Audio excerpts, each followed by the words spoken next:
This meeting is called to order. This will be the special study session of the City Council of the City of Emeryville. Madam Clerk, please take the roll. Councilmember Donahue? Here. Councilmember Martinez? Here. Councilmember Pats? Here. Vice Mayor Medina? Here. And Mayor Bowders. Here.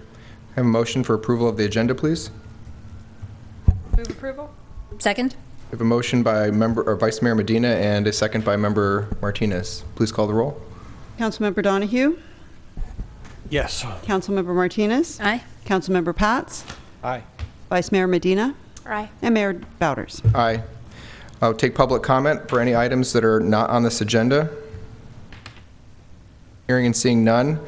Do any members wish to report ex parte communications? I just had a lovely conversation with our local member of Local 55, just right outside this door. Okay. Mayor Donahue, or Councilmember Donahue? No, nothing directly to this subject matter. Okay. Vice Mayor Medina? Nope. Member Pats? Nope. I had a brief conversation with Michael Blair of Local 55 yesterday as well. Study session, item 6.1. Chief Rocha, welcome. Good evening, Dave Rocha, Fire Chief for the Alameda County Fire Department and obviously your fire service provider. So I'm going to just take a moment to kind of introduce and give you a little bit of background to the standards of coverage review that we're going to go through tonight. So the Alameda County Fire Department about a year ago entered into a contract with Citygate and Associates to do a standards of coverage report. It's the first ever standards of coverage report that the Alameda County Fire Department has conducted as a single large agency. Most of the agencies that form the Alameda County Fire Department had completed them on their own previously, so this was a first for us to look at it and really kind of look at the regional model that we provide. And it's the standards of coverage report is a benchmarking tool for us to look to make sure at what we're doing, not just because we feel like it's the right thing to do as a fire service provider or professionals, but to look at the system and compare it to how we're doing. Are we sending the right resources? Are we making the right times? And when it comes to times, it's important to understand that there is not really a national regulation that says how much time you have to respond and those things. There are best practices in the system, and Stu Gary from Citygate and Associates will talk a little bit about that tonight, and then we'll answer some questions. It's a big data kind of thing. Back in December of last year, in January, we provided them data not only from the fire department but from the planning departments in each one of the cities, and looking at that and the densities that are there to make sure that we're responding correctly not only to EMS calls but to fires, and we break some of that down as we go through it, and making sure that we've gotten the right number of people. Uniquely, and one of the things you'll hear as we go through the presentation tonight for the city of Emeryville, because you're kind of up here at the north end of the county from the rest of the Alameda County Fire Department, we actually have a subcontract with the city of Oakland that's in place, and Oakland helps supplement that response. That's something that Oakland has done historically for the city, but we made a formal agreement with the Alameda County Fire Department, took over service, and made sure that that was an automatic agreement, automatic aid agreement, so that the city of Oakland is obligated to respond for it with us, and in turn we pay them for that response. It's just under about $200,000 a year, about 180 that we pay them for their response and that. So Citygate and Associates, when we started to look for somebody to do this, really is I believe the foremost authority in doing standards of coverage reports. Mr. Gary is the former fire chief in the Livermore Pleasanton Fire Department and been working for Citygate now for a number of years, and I think could better explain the number of standards of coverage reports they've done over. So with that, I'm going to let him start, and then once he gets through the report, and even during the report, we'll be available with staff to answer questions as we go through. Thank you, Chief. Thank you, Chief. Good evening, Mayor, members of the council. I'd say it's a pleasure to be back before you. You're all new. So I know a little bit about Emeryville because I did a fire services master plan for Emeryville. Then Emeryville retained me, and I did the study that actually helped Emeryville look at the services and economics to move into Alameda County Fire Department. So this is my third presentation before the council in this chambers. Our overall opinion on Alameda County Fire Services is while EMS consumes the vast majority of the public's and elected officials' attention, I remind all my clients these days, and not just this evening with 3 wind-driven firestorms now in Southern California, half of the state, fire is in the fire department's name. And we still must deploy firefighting resources across the geography with 2 premises in mind. And we'll go through that, and whether you use those resources once a year or once every day for firefighting, there really is no substitute. We can't helicopter, rematerialize firefighters at a moment's notice and get them into neighborhoods.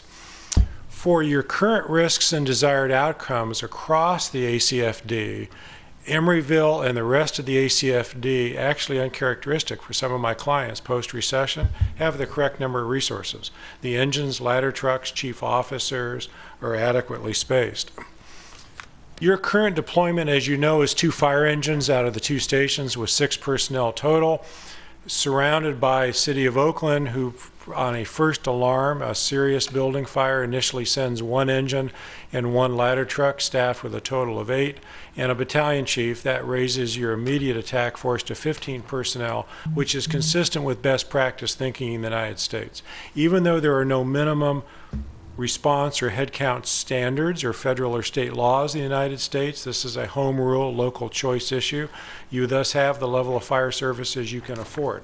And in some communities, it's not as much as they want, but it's what they can afford to deliver. We did a risk assessment summary across the planning areas in the ACFD, and in Emeryville on the far right column, you're a typical urban community in the Bay Area in the western United States. Your risk for building fire, EMS, hazardous materials, or technical rescue are moderate in that you're like many other communities with similar zoning and socioeconomics. You don't stick out in a way that needs an abnormally high or abnormally low level of fire protection. And of course, for wildland fire here, you're a very low risk. If we look at response time advice, the best practice advice is from a customer service measurement perspective, and that is the 911 system saying, hello, what is your problem, to the unit parking at the curb outside, ready to make the situation better. We separately measure dispatch crew turnout and travel time goals because each one of those segments has somebody different in charge and the ability to maximize those times.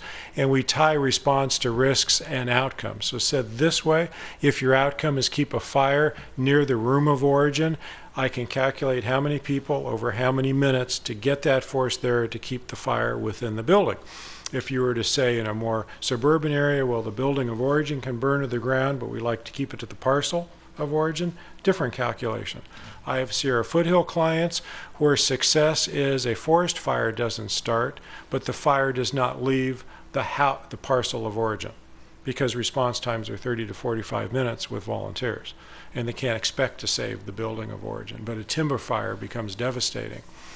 So we tested response times for best practices in an urban populated area of 90 seconds for dispatch, up to 2 minutes for the crew to hear the notification, don the required protective clothing, be seat belted, sitting down, get the unit moving, and then 4 minutes travel time for the first due unit, 8 minutes travel time for multiple units. First due unit, that adds up to 7 minutes and 30 seconds from dispatch saying, what is your problem? And we'd like to see multiple units to serious events there within 11 minutes and 30 seconds of that dispatch answering the call. We'll talk about your actual times in a moment. I hit the mouse pad. Your older contracted response times are 7 minutes, 90% of the time from crew dispatch. So in that 7 minute in your older legacy contract, dispatch processing wasn't included. So add that to 7 minutes as I'm about to show you your numbers. And then for multiple units between your 2 stations and Oakland, it's 11 minutes. And Oakland Fire also measures the time from fire dispatch receipt of the 911 transfer. So there's a smidgen of Oakland Fire dispatch in their response measure of 11 minutes. What you're paying Oakland under contract and in the day when Emeryville ceased doing its own fire services, because frankly in the recession it couldn't afford an adequate overhead and supervision staff. For just 2 crews to meet the minimum safety regulatory environment, to put a full headquarters team on top of just 2 crews a day was cost inefficient, and the city said buying services from a regional provider would work. We prefer the ACFD for a variety of reasons, but we have to admit geography wins at times, and we need to contract immediate support from Oakland for the real serious events. Oakland's contract says it will immediately provide the units as if it's your neighborhood, if it's available. Now, if Oakland has something in this battalion totally tying up all the units at the minute you call it, of course, Oakland's going to have to send somebody from further away, or call Berkeley for mutual aid, or ACFD has to send San Leandro up. But Oakland is so well deployed. Oh, by the way, I've studied them also. They're one of the best deployed departments in California. So the odds of them being totally stripped of resources are fairly slim. And in fact, OFD came into Emeryville on average a little over 12 times a year, the last 3 fiscal years. And that's reflective of your low, serious firefighting problem. Now, I know you've had one of your own and one very, very serious fire on the border. Those are atypical in any community.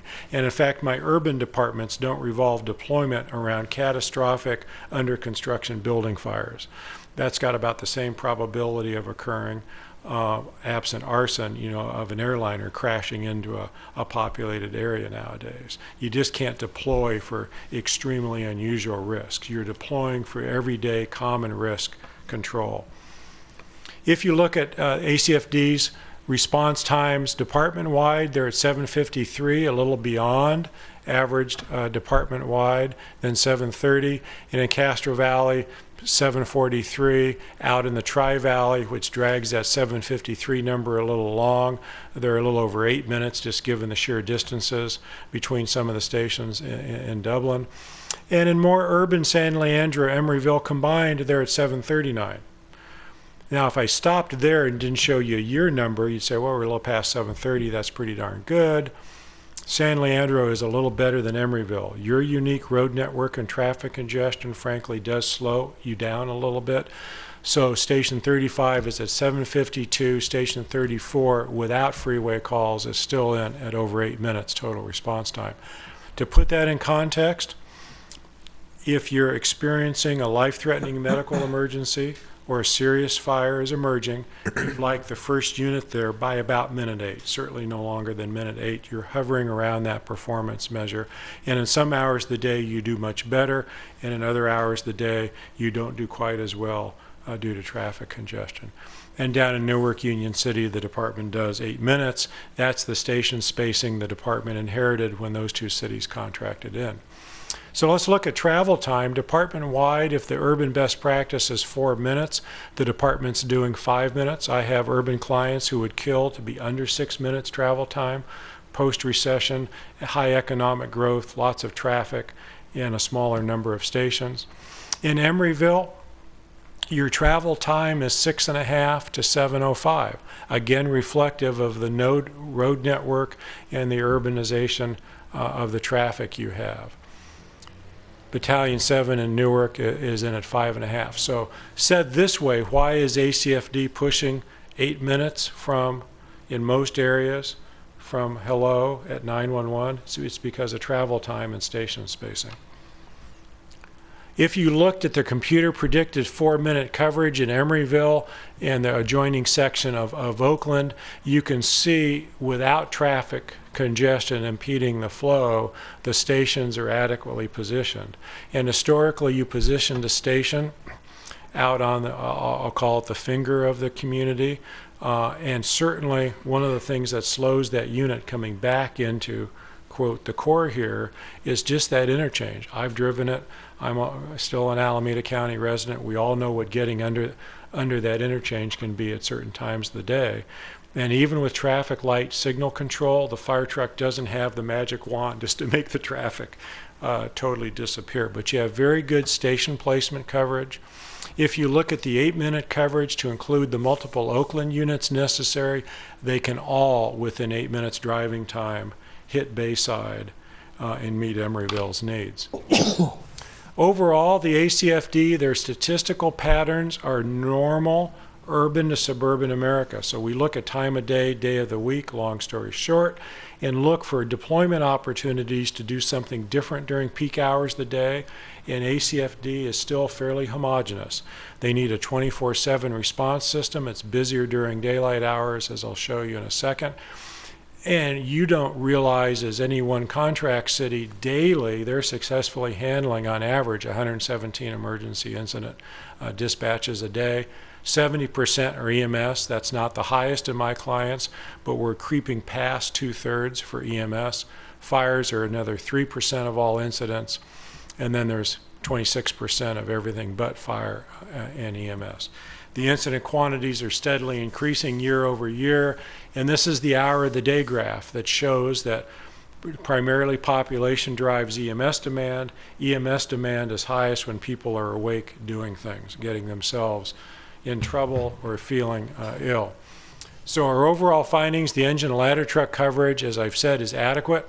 The limiting factor outside of Emeryville to improve first alarm coverage is the locations of the battalion chiefs and occasionally the ladder trucks. And we've told the chief the risks and time of day volumes are not yet significant enough to warrant peak hour activity units in some of the battalions. We've recommended ACFD. About half my clients have never asked their elected officials to adopt a response time performance measure. And my advice to councils and board of supervisors is to do so for two reasons. If you're working with community development and planning and developer mitigations, you want to tell the developer this is our expectation for fire services. You've stretched it too far. We need another fire station or crew. And in turn, if a resident comes to the podium and says they got there too late, how do you know what's too late if you haven't adopted a customer service standard? So we're encouraging the Fire Commission and the board to adopt a 7:30 first due unit goal and an 11:30 multiple unit goal to calibrate future fire station locations and company placements. We've then said ACFD needs to monitor the workload per unit per hour of the day in some of the very busiest pockets, not Emeryville per hour per unit, but elsewhere, San Leandro, some parts of Union City. It may be necessary to eventually put a daytime unit on strictly to run surge hour calls, not beyond 24-hour duty. And of course, in Emeryville, you have to maintain your multi-unit support with Oakland, given Oakland's nearby locations.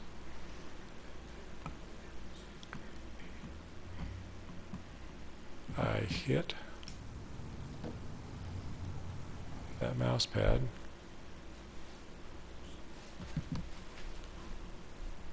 I just have one more slide. I'll just leave it there. So really, the conclusion of the report is just for the board and the Fire Commission to adopt the recommendations in the study, monitor the impact of incident growth and traffic congestion at peak hours of the day, and again, in some cases, if simultaneous incidents, two companies busy at once. Even for simultaneous incidents here, you not only have Oakland support, you have mutual aid from Berkeley. You would be a different deployment problem if you were a community this size out at the east end of the county surrounded by wildland areas with no cavalry able to come help when something serious happens. So that just concludes the overall of the ACFD, and the chief and I would be happy to take any questions you may have. Thank you. Do members have questions for Scott? What are our obligations to our surrounding cities? Being part of, first of all, a regional fire service provider, as well as giving and taking in mutual aid, it's to give as well as to receive.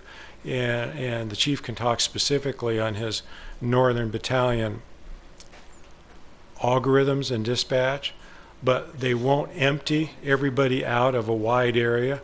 They'll send some help, one unit perhaps in your case just over the line into Oakland.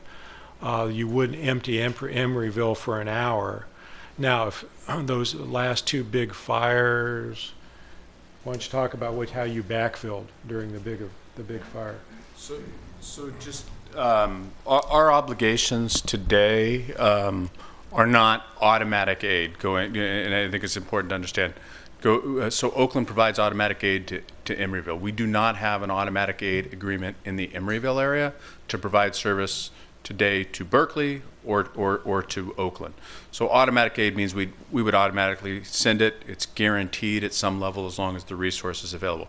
We use the county mutual aid system, which means that Berkeley or Oakland would ask if we have a resource available to send, and if we have a resource available to send, we would certainly do that, because that helps support the overall system in terms of mutual aid.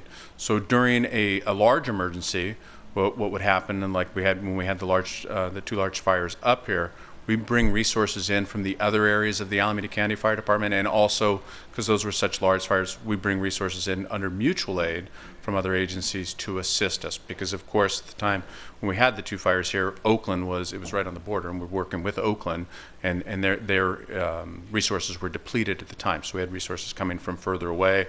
The Livermore Pleasanton Fire Department, I know, responded to one, and Fremont coming from the very south of the county. One thing I do want to clarify from the presentation that was made, there was a discussion about adopting a standard. It was referred to as the board and the Fire Commission. The city essentially has a standard that's in place today through the contract.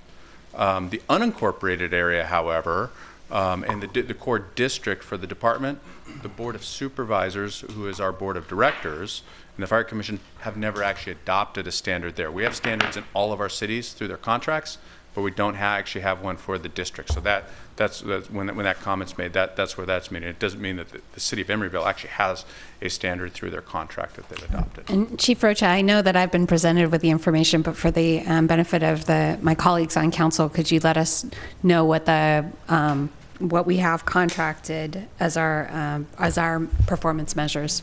Yeah. Oh, yeah. So there was one of the slides that was there, but here in the city of Emeryville, you've got a 7-minute standard for the initial unit and an 11-minute standard for that first alarm. So that is actually slightly better than the recommendation that is being made by City Game. Other questions? Go ahead. Oh, I just wanted to take a look at the travel time coverage slides again, please. I went to look at the 4-minute slide, and then, sorry, can you toggle back to the 8-minute slide? So there's that edge of the marina, and I'm just curious why that very tip of the marina ends up in the 8-minute slide instead of the 4. Is that water rescue?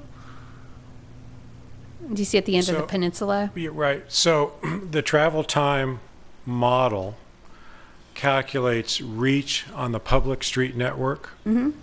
And at that point, given the road network there, or possibly turning to private roads, right at the tip, a parking lot, I'm trying to refresh my memory exactly where the public street ends up there. The model didn't quite reach. In congested, now I didn't complicate the presentation tonight. You're actually looking at 2 coverage footprints. Let me go back to 4 minutes. There's a gate at the marina. So the light green is uncongested travel. We actually now can put traffic congestion impedance in the model. The dark green is congested. So it's actually light green out to the tip in both models. Oh, okay. I didn't. It's a very fine point. Green. So uncongested, the crew's getting out there. Right. Severe traffic loading, a little bit slower. Well, I'm sorry. I think Chief Whitaker had some clarification on. Come on up. Can you come to the microphone? Yeah, can you come to the microphone, please? Thank you, Chief. What he was referring to with the private road, that lines up right where the gate is Oh, at okay. the marina, and that probably influenced the model. Yeah, Thank you. The model does not include shopping center, private roads, parks and rec types of access. Okay. Thank you. Those were my questions. I have a couple of questions. My first question is, you know what? I'm going to wait until we take public comment, and then I'm going to have a couple of questions, make sure everyone gets to speak first. So thank you. And were there other members? Chief Winokur, did you have anything that you were going to add to this? So I would like, before we take public comment, I would like to invite Local 55, if you'd like to come up. And Madam Clerk, if we could just give him 5 minutes, actually, for this opportunity. I don't think I'll need 5 minutes, but Sean Burrows, President, Alameda County Firefighters, Local 55, proudly represent the men and women firefighters that serve Alameda County. And, one of the things that we've been discussing and with most of you throughout the last number of years is where our staffing levels are. I think one of the highlights, and I just would like to sort of start off by saying I really respect the work that City Gate Associates does and Mr. Gary does. He does a lot of analysis that really is in depth and gets into the utmost importance of what we do. But when you look at the slide, when we start looking at staffing levels, I think that there's an important concept to discuss is that we staff currently our 2 engines with 3 firefighters daily. We also contract with the City of Oakland to bring in resources to assist with us. Those resources that come staff with 4 firefighters daily. And the dynamics of the City of Oakland and the City of Emeryville, while much more larger geographically, but those districts and our districts have a lot of similarities to them as well. So as we start to look at, what are the best practices that we have currently in the fire service, our staffing levels here in the City of Emeryville, we feel from the labor side, can be enhanced for the workload that we do day to day. One other sort of component I think that is important to consider is in modern firefighting today, what we see with time to flashover is greatly reduced. And what does that mean? It means the time when the entire room becomes engulfed with fire. Those times are greatly reduced today versus a legacy room of, say, 30 or 40 or 50 years ago, prior to products of synthetics and petroleum and foams and those types of things that all of our homes are furnished with. And so we're seeing now flashover times of 3, 4, 5 minutes of when a room is fully engulfed. We need resources on scene quickly to make sure that we can help effect any rescues possible and to protect the firefighters as well. And those types of protections can occur with having staff on scene and additional firefighters to play a role in that. And so those are just considerations as we move forward with discussions and where you're comfortable with your staffing levels of your department. All right, that's all I have to say. I'd like to thank you for the opportunity. Thank you, Sean. Before you walk away, Sean, does any member have questions for Mr. Burrows? Thank you. No, thank you, Sean. Thank you.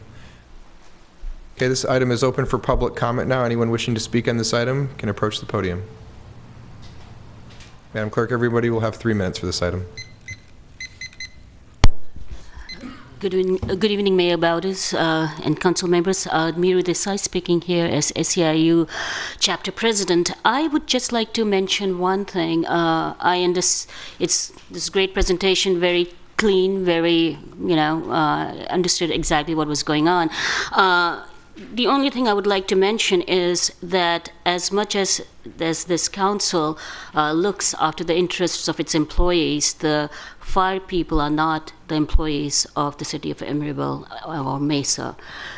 The city has a contract with AC Fire, and that is how we should look at it. In terms of staffing levels, in terms of the need for that or no need for that, that is something that the Board of Supervisors of the Alameda County needs to look into.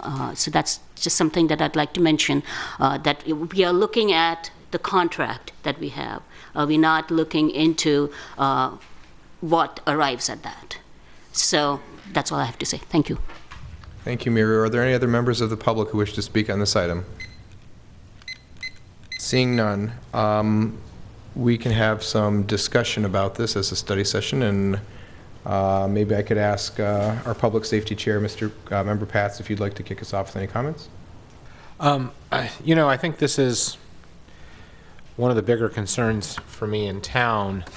I was fortunate to go to one of the regional meetings, and they talked about this report prior to its finalization, and so I've been following this. And I think one thing we talk about is we compare ourselves to Oakland, where there's 4 on a station. But if we look at the rest of the county, and this is sort of a question, I want to say 3 is the standard for Alameda County Fire, except at the lab. If I remember correctly, there might be one out in the Yeah, so you're correct. I mean, the vast majority of fire stations, with the exception of the city of Oakland, in Alameda County, not just the Alameda County Fire Department, are staffed with 3.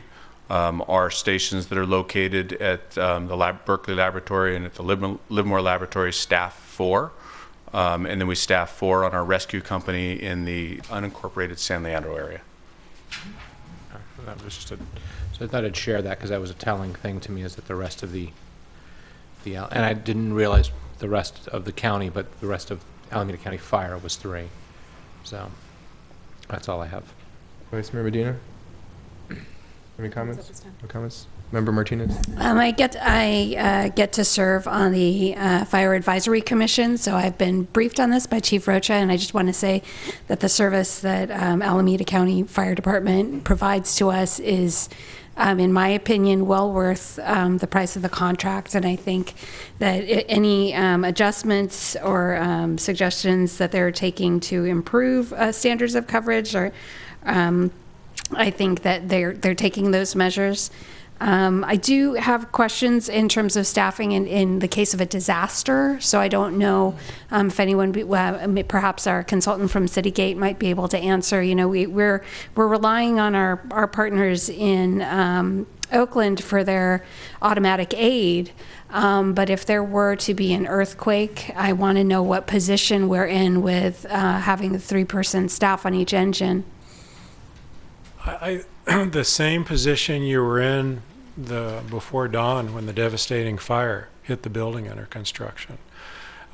You got help from all directions, and some of that help was active to the fire incident. Some of it was to backfill other emergency needs during the time the activity went on. I'm sorry. I guess the scenario that I'm envisioning is that there's a problem in every area of the jurisdiction. Everyone, depending on the scope of the problem, everyone is going to run out of resources. Los Angeles City can run out of resources. City of San Diego and 2 urban firestorms ran out of resources. It's economically too challenging, even before the last Great Recession, just to staff day in and day out for the occasional earthquake, the occasional urban firestorm, the occasional bus accident with 50 souls on board on the freeway. Those things challenge any agency. Regional dispatch is a benefit to you. So if you spin the clock back to when I did a master plan, and the city of Emeryville had 2 companies, a chief, a secretary, tried to do some training with a physician in there, and was dispatched locally. You're now dispatched from the Regional Communications Center, which is hardened and secure and redundant.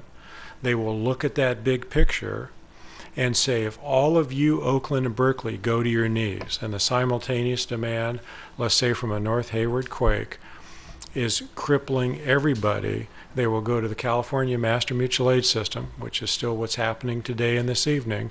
Northern California is moving teams of 5 engines and a leader to the Ventura Fire. And that same repayment comes in a North Alameda County earthquake, in that the unaffected nearby counties would immediately be tasked in a very organized, highly choreographed way to send mammoth help your way.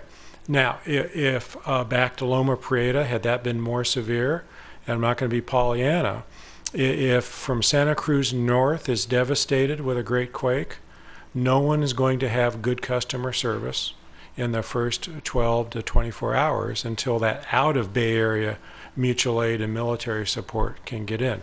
But again, common controlled, which you didn't have in the independent fire department day, close contractual interdependency with Oakland. When I first did the Emeryville master plan, there was no money changing hands. There was no contractual obligation with Oakland. Now they have to treat you just like any other Oakland neighborhood under the premise of first come, first serve. So have we ever done a comparison over time of our standards of coverage between how we were situated when we were independent since the crossover? So I understand we did an evaluation. Should we or shouldn't we get in with Alameda County? And we decided obviously we should. But have we ever done a look back to see what the standards, how those have changed? I have not been tasked to do that. We took a very holistic, high-level. I was just kind of hoping I could pick your brain. If you remember. I'm kicking myself. I could have pulled up the old Emeryville master plan and read it this afternoon, and I just didn't think to memorize the legacy fact pattern and the legacy response time. Yeah, that actually would have been good to. I'm kicking myself for not having that, giving you that question ahead of time. But I was standing here then, and your predecessors were really economically challenged when we came in and said, here's the safety and regulatory standards to fix fire trucks, maintain safe breathing equipment, train the employees under Cal OSHA standards, provide an adequate response, rehab stations, and it was just stretching the civic checkbook too far for what were largely small 1 and 2 responder events. So let's also talk about your risk. And you could have asked me, and maybe you will, well, why are we moderate building fire risk? Well, because you're newer, all of your commercial, some of your industrial, and all your new residential is fully fire sprinklered. You're not going to have an urban fire problem 25 years from now like a Rust Belt Northeast city does with 100-year-old unsprinkled buildings. You will never have the fire problem of the Tenderloin or certain aspects of West Oakland. So the other departments, by the way, that staff for tend to be the larger metros, Oakland, San Jose, San Francisco up here, LA City and San Diego in the south, not LA County. LA County is a larger fire department than LA City, and they staff at 3. So when you have fairly suburban homogeneous risk, more EMS and small fire event driven, 3 is the norm. If you have urban fire problems, aging buildings, socioeconomic factors driving measurable fire casualties and fire deaths year in and year out, yes, those neighborhoods, those battalions are staffed heavier. If you have a large checkbook like LA City, you say, yes, we want 4 because in the great earthquake, who we have on duty is who we have on duty, and we can afford it. But before you make that leap of comparison, understand that LA City fire's budget, fire alone, approaches $500 million a year. And I didn't stutter. LA County and LA City are almost $500 million a year general funded agencies. Got it. Mr. Mayor, Yes. if you wouldn't mind, I'd love to hear from our Absolutely. Local 55 representative, John, if you'd like to come back and since we're respond to talking that. about staffing. To the question that Councilmember Martinez had? Yes. So I just actually, if you wanted to comment on the response to my questions in terms of adequate staffing in the event of disasters, and you know, since a lot of our members were here back when we were an independent company, if you have any reflection on how coverage has changed since we went from 4-person engines to 3-person engines. Sure. You know, I don't disagree with what Mr. Gary is saying. In the event of a disaster, certainly resources become thin, and each jurisdiction is sort of there to provide services to their geographic area that they can, and to provide the highest level of service as possible. I do have somewhat of a historical perspective as being a former Emeryville firefighter from 1996 when I was hired here in the city of Emeryville. And at that point in time, we had 3 companies. We would have 9 personnel on duty a day. And that would flex up and down. We would never go below 7, but very often and more commonly, we would have between 7 and 9, usually 8 or 9 personnel on duty a day. There was an aid agreement or with Oakland, and Oakland would come to us, and there were times that we would go to Oakland as well. You know, I hearken back to, you know, it's calculated risk. It's calculated risk, and while you can drive down San Pablo and make a left on 34th, and there's Oakland Engine 5, and they've got 4 firefighters on duty today, less than a mile away from here. And while they are part of a larger geographical area, they serve a very similar community that we have here in the city of Emeryville, and the needs are very, very similar. They're very similar to what we have. There's firefighter safety. There is certainly public safety that you know, we take you know, into account wholeheartedly from the labor side. Not discounting and saying that others don't. that isn't the case. But this is something that is very near and dear to us, is to make sure that the firefighters have all of the resources to be effective when the time comes that we need to effect a rescue, or we have a house that's on fire, and that we have all of those resources that are available in the most timely fashion as possible. Thank you. Thank you. Member Donahue, do you have questions or comments? Well, I was just curious about Alameda County's injury rate, and, maybe Emeryville, which is probably too small of a aggregate to say an injury rate. Is there anything unusual about it, or is by the staffing levels affect injury rate?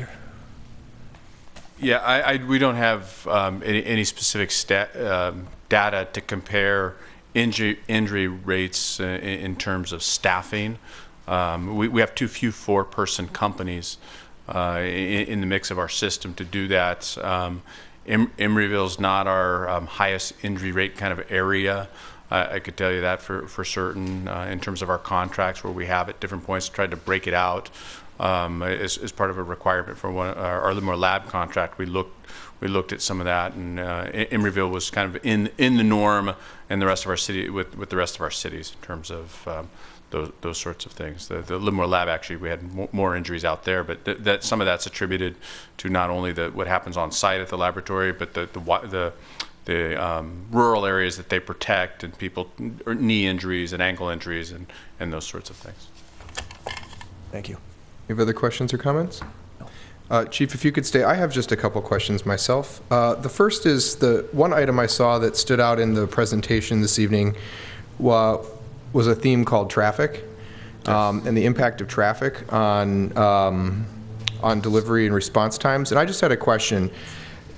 Recommendations that the department would have, and I'll offer the same opportunity to you, Mr. Burrows, to answer this question if you disagree. Proposing the location of a different or new fire station. Do you have other suggestions? I was thinking of things like sinking lights, other things that could enhance the response time. I'm just wondering if there are suggestions you have for us based on those response times. Yeah, so excellent question. It's something that we're starting to look at, and actually changing from a traffic preempting system that is essentially a strobe, infrared strobe, to using something that is more GPS enabled and actually could change more signals ahead of us. So we're just getting into looking at some of that and what the expense is that goes. It's less expensive than taking an older intersection and putting the Opticom on it that's the flash, because it actually happens down at street level and in a box. But there's a cost to doing that. We're starting to take a look at that, because Emeryville's not the only city that we're having these traffic impacts in, and looking at that. And if we could actually preempt the system from the fire station almost all the way to the call ahead of them, there's no delays, and it's not a line of sight sort of system that's in place. Can I tag on to that question? Yeah, absolutely. Would you be able to do that on streets like San Pablo that's owned by Caltrans? So yeah, so part of it is to piggyback on what some of the work that AC Transit's doing, and some of the other transit agencies. So I don't think that's impossible to do on the Caltrans right-of-ways. And I know in one of our other cities, that's been the easiest intersections to actually get done, was the work with them. It's the only ones they actually did in San Leandro at one point. Well, you're the first people to tell us Caltrans did something faster for you. No, Caltrans did not do the work. Nothing against Caltrans, but just it's okay. In full You're in disclosure. friendly company. Yes. My other question is about the proposal for adopting a response time measurement. Agency-wide, it was discussed. And I just was curious, and you may not be the right person to ask this to, so City Attorney, I will be looking to you, but is there any liability attached with putting that in place? I mean, is it just a guidepost that we're looking at, or is there actually, does it create some sort of liability or risk for the department and its employees if we have a standard in place and, let's say, a fire response due to traffic or congestion, we don't respond in the time frame identified? What becomes the consequence, if any, of that? It depends on how the standard is phrased. Okay. So if it's in the past, I've seen it as a goal to be achieved, but it's not mandated. So it would depend on how it's phrased. Okay. You have anything you would add to that?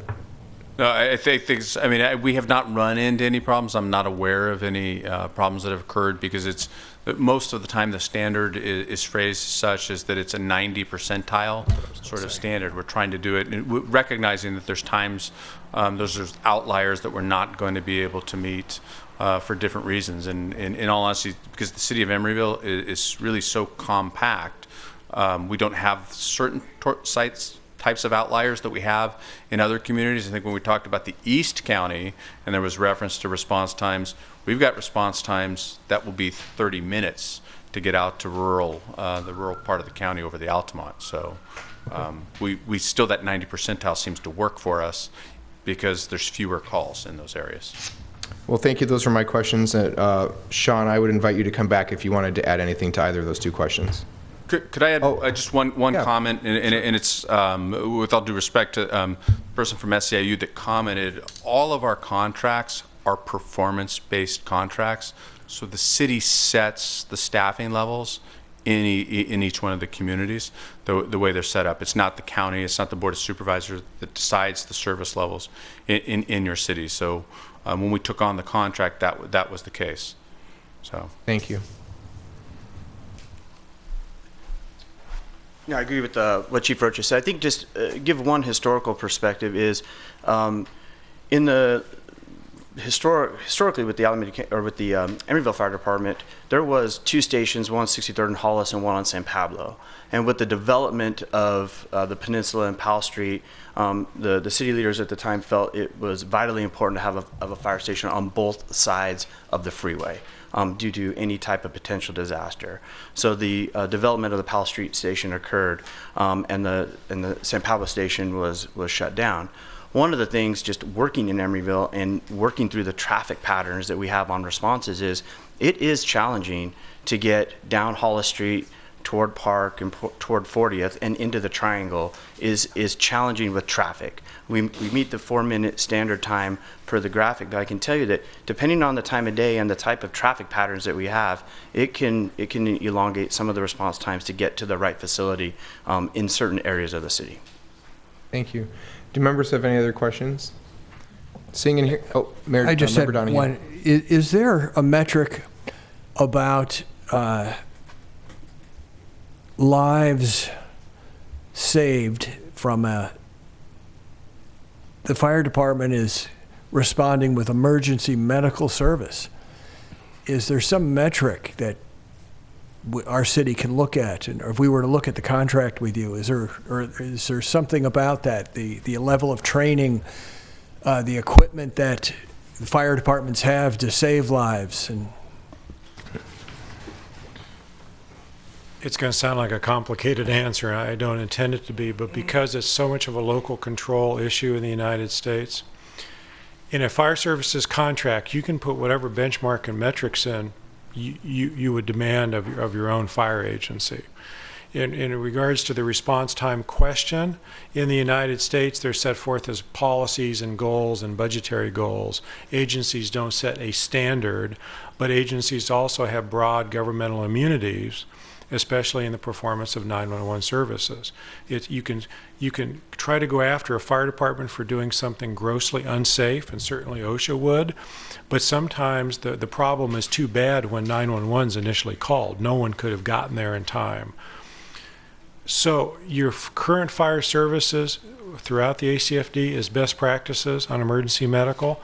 They do technical rescue. They do hazardous materials, although that unit specialty team is in San Leandro. It's deployed department-wide.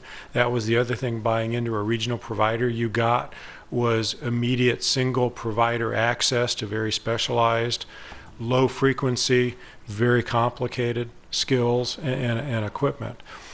I practice mainly in the western United States, occasionally the East Coast. I've never heard, read, or had a client actually set size of fire or lives saved or not saved. It's too difficult to measure what were the circumstances and did that explicit intervention in those minutes make or break the outcome. Just too many independent moving variables there. So you see, you adopt a budget goal, and the other reason to adopt the goal is spacing for stations and facilities. So it's not so much a response tomorrow to the next 5 EMS events. It's over time, are we maintaining a level of effort we're comfortable with? And if that effort erodes, what choices do we have to deal with it? And that's why I mentioned I look at ACFD wide. I've got other clients today deploying 2-person fast response teams or squads more in daylight hours. Other departments are now adding fully staffed fire engines in daylight hours for traffic congestion, high peak workload issues. My advice to the ACFD has been watch your workload and travel times, and if they continue to erode, if you can't stabilize them with, by the way, Smart Corridor, and most of California is trying to watch what Caltrans is doing with Smart Corridor, because that technology can route fire vehicles through multiple signals, just like the transit bus system. But at some point, traffic congestion will win. And then you end up in a Chicago, or what I call the Manhattanization, and it's happening already in some of my peninsula clients across the bay. You will increase density to the point where you need a tighter spacing of fire units or a more nimble fire unit, because you can't go 4 minutes. And that's why if you knew where to look in many spots in Manhattan and downtown Chicago, you can literally see the next fire station. Why? Surface street gridlock and vertical populations in the high rises, the only way to get men and women there in a timely manner is to tightly space individual crews. You're not quite there yet, but you can certainly keep a watch on it going forward. Thank you, Member Pats. Thank you. So I'm going to take a little liberty here. You said, I'm realizing as I look to my left, I've got a lot of the brass here, and I want to take a moment and say we had our parade last week, and again, you guys come out and support all our events, and it's just amazing. You guys do great work and great community outreach, and I'm going to take advantage of, we've had Chief Whitaker with us for a while, and just a phenomenal guy, and sorry to see him leaving. So I wanted to say that to the brass before they left. I know this is not related to the topic. I think it's very germane. I want to take advantage. I don't think we get that many important fire. So, you know, and just I've interacted with all the Emery firemen. You got great people out here, so thank you. Sorry. No, Hope there's he nothing comes- to. Go ahead. I hope he comes back to the triathlon and keeps us honest. Oh, I was going to say I would be happy to not be competing against Chief Whitaker in the I don't think we were triathlon. really competing. I was going to say, I don't recall competing. Is that a against him. motion? I'll second the motion to not bring him back for the triathlon. Any other time. I would like to, you're totally appropriate in your comments, Member Pats, and we will miss you, Chief Whitaker, and we know that you will do great things in Orinda and Moraga. And with that, if there are no other comments or questions, and seeing none, I will close the special study session. The time is 7:22. I will call to order the City of Emeryville, a successor agency to the Emeryville Redevelopment Agency. Madam Clerk, please note that all members are still present. Thank you. Do I have a motion to approve the final agenda? So moved. Seconded. I have a motion by Member Pats and a second by Vice Mayor Medina. Please call the roll. Councilmember Donahue. Aye. Councilmember Martinez. Aye. Councilmember Pats. Aye. Vice Mayor Medina. Aye. And Mayor Bowders. Aye. At this time, we'll take public comment for the consent agenda and items not on the consent agenda for the redevelopment agency. Are there any members wishing to speak in the public? Seeing and hearing none, are there ex parte communications? No, sir. Seeing and hearing none, we'll move to the consent calendar. Do I have a motion? So moved. I have a motion. Do I have a second? I second. I have a motion by Member Pats and a second by Member Donahue. Please call the roll. Councilmember Donahue. Aye. Councilmember Martinez. Aye. Councilmember Pats. Aye. Vice Mayor Medina. Aye. And Mayor Bowders. Aye. For item 7.1, members, I would like to recess this meeting and take this up as item 12.5 in the regular meeting. Is there any objections? No. Hearing none, this meeting is in recess. I call to order 7:23 p.m. the City Council of the City of Emeryville. Madam Clerk, please take the roll call.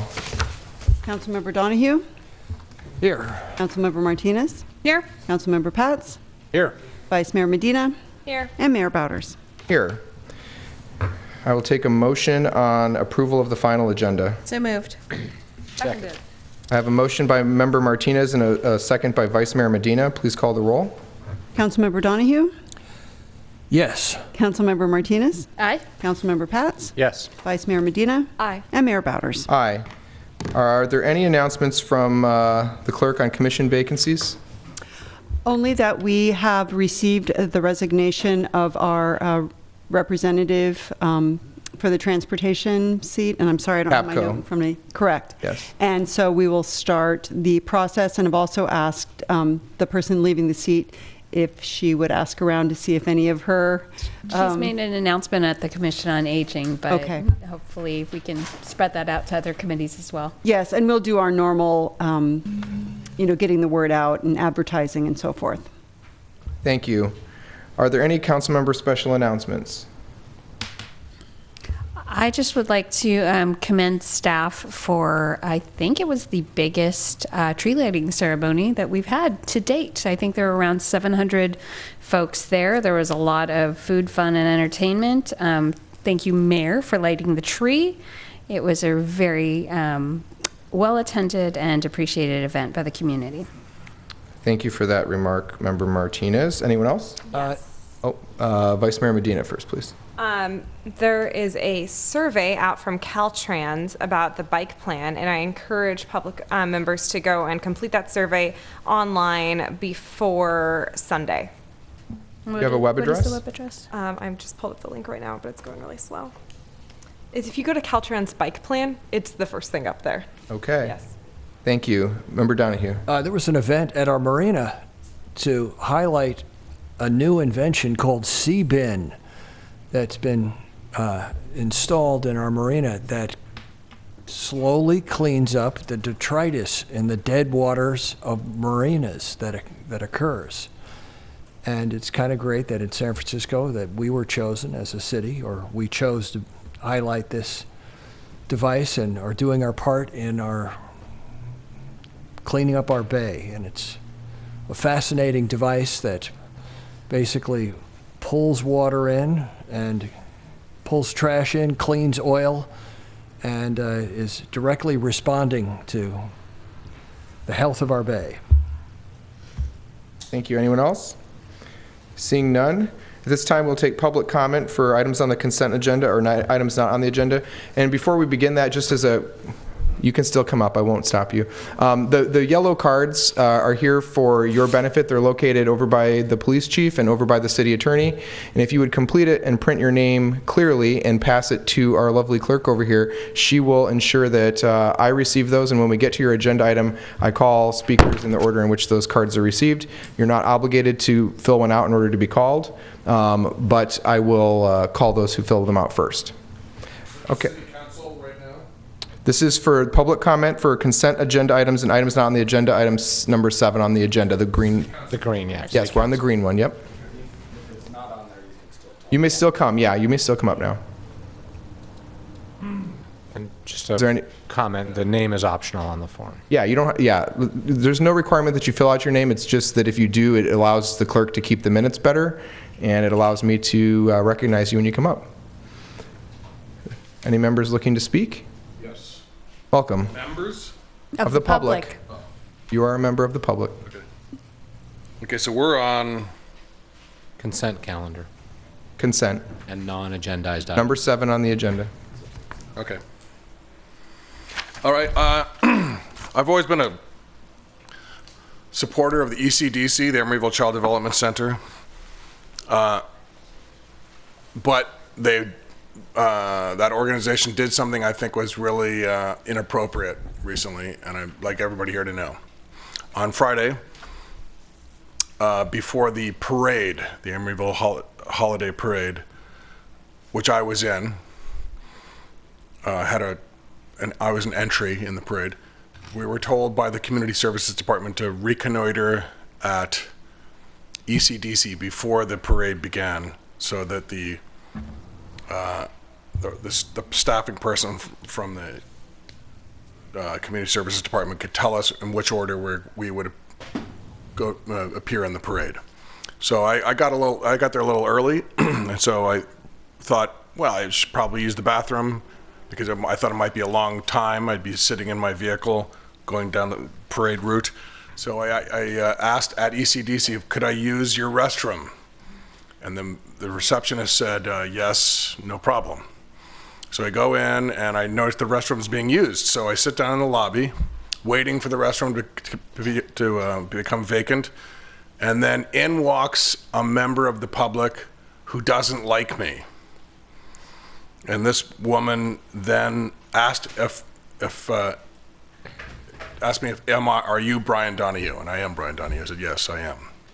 And then this woman said to the receptionist, he doesn't belong here. I want him out of here now. This is a direct quote. And then I was removed. I was kicked out of the ECDC. Wasn't allowed to use the bathroom after previously being told I could use the bathroom. And I was kicked out. And on the way out, I was told that it's a private property.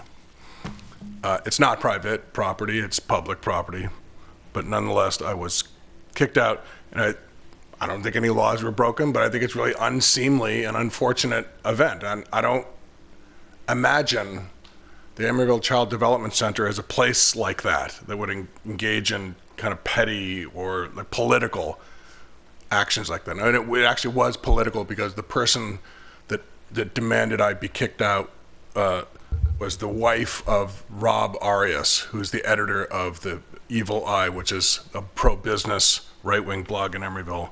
And I'm the editor of the Emeryville Tattler, and that's a pro-resident left-wing blog. And so he doesn't like me.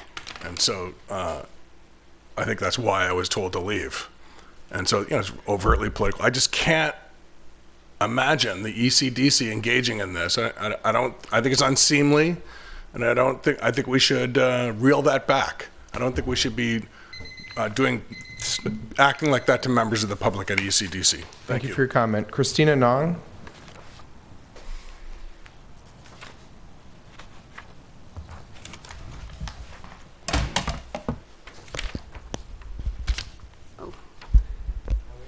Hi. I'm really short, sorry. That's okay. Good evening, council members, mayor, vice mayor. My name is Christina.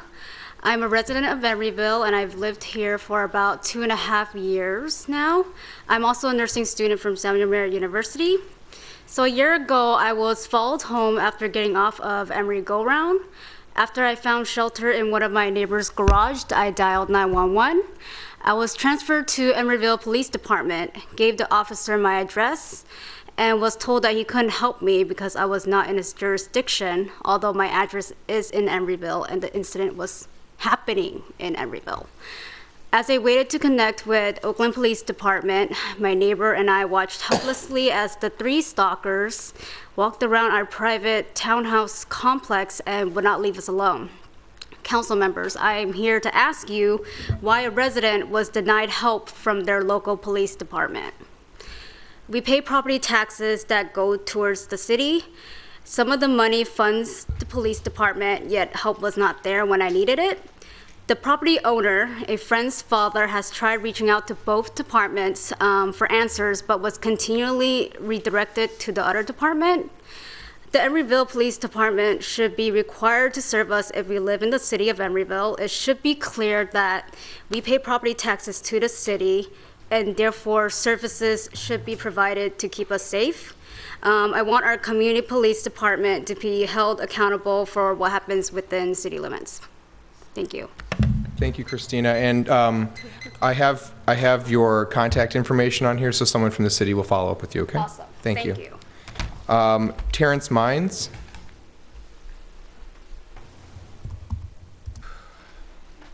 Hi, Terrence. Hello, how you doing? Good. I don't even know where to start on this. Can you pull the microphone back up? You're taller than Christina. Not much, a little bit. I don't know where to start, but my family, my sister has been a resident of Emeryville almost 10 years. She was a police dispatcher for the city of San Francisco for over 10 years. She currently does the Meals on Wheels here for over a year plus. And, and I personally, my family, I came in and we contacted the city over a year ago about doing a, cannabis brick and mortar dispensary, and they said there was none of that happening here. So as the ordinance came out, there was an ordinance produced, and it was made, and it was a delivery only, and you had to have a license from another city or county to be able to get one of these licenses. Well, I actually have the first one that was issued here because I have a license in the county of Marin, which is actually a valid license. And so we come to find out that there's actually some sort of two actual problems have come arise. I'll start with the first one with the delivery license that I have been issued, which I'm very happy to have, but the state came out with some rules that prohibited the way it was set up. The way I read the rules, because I've been reading them because they were just issued recently, obviously, the regulations, it's stating that I have to actually have my business that this is attached to in the actual city.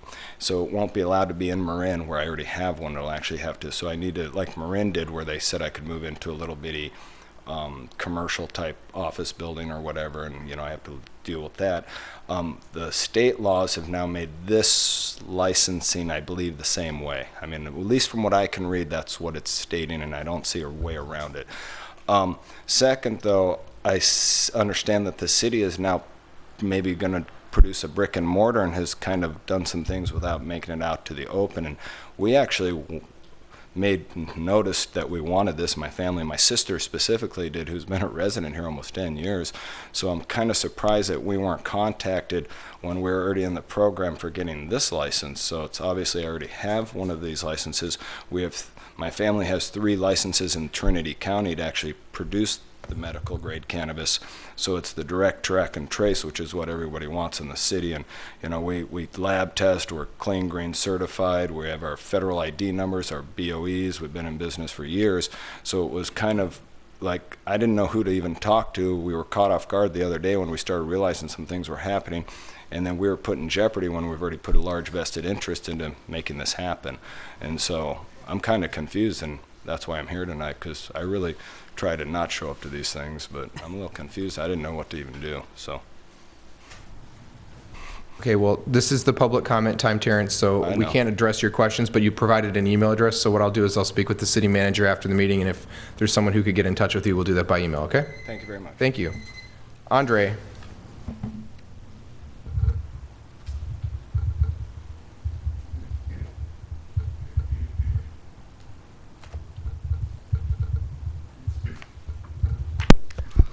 Good evening, ladies and gentlemen.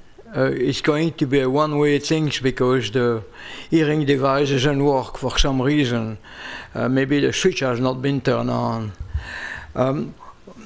Anyway, welcome, Mayor.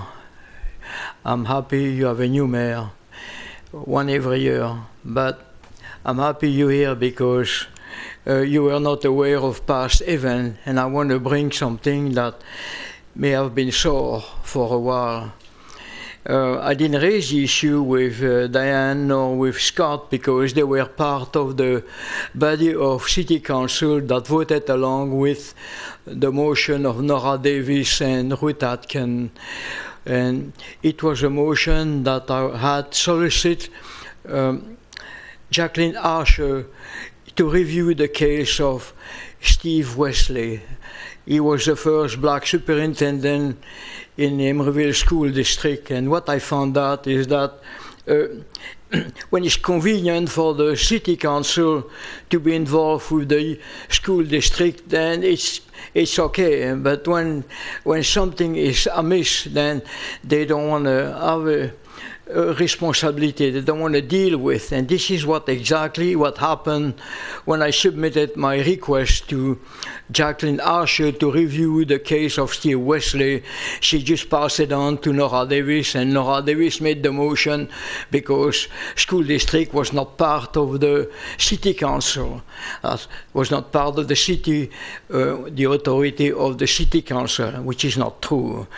But anyway, I'm reiterating my request here to have the case of Steve Wesley review. I did know him well, but the student and the parent liked him very much, and he was dismissed I would say, like a dog, open the door and kick him out. And the man never had a hearing. And a hearing is very important. It's part of the California and federal constitution. People should have a hearing, especially people who are employed in a school system. The provision of the education code stress that a fair hearing must be given to people who are being dismissed, especially administrators are the benefit of having legal assistance, and this was not done. So I'm going to introduce a motion, not now, that the case of Steve Wesley be reviewed. We have to remove that part of the anger of the black community that they feel that the fair hearing and justice is only to the white man or the people, but them, they're not eligible for that, and that's wrong. I'm really upset about that. I've been asking that for years and years, and I've been ignored. And I don't want to be a rebel-rouser, but if I have to hit the street and get the black people to revolt against that thing, I will do. So thank you. Thank you, Andre. Are there any other members of the public who wish to comment? Seeing none, Madam City Manager, do you have a report? No report this evening, Mr. Mayor. Thank you. Council members, do we have ex parte communications regarding tonight's agenda? Member Donahue? No. Member Martinez? None. Member Pats? Nope. Vice Mayor Medina? Nope. I have one for item 12.1 related to the appointment of a business representative to serve on the Public Art Committee. I have had a conversation with applicant Melody Cosma Kennedy. Consent items. Is there a motion? I move the consent calendar. I'll second. We have a motion by Member Donahue and a second by Vice Mayor Medina. Please call the roll. Councilmember Donahue? Aye. Councilmember Martinez? Aye. Councilmember Pats? Aye. Vice Mayor Medina? Aye. And Mayor Bowders. Aye. Item 11.1 is a public hearing related to the issuance of a cabaret license for the public market for calendar year 2018. Chief Tejada.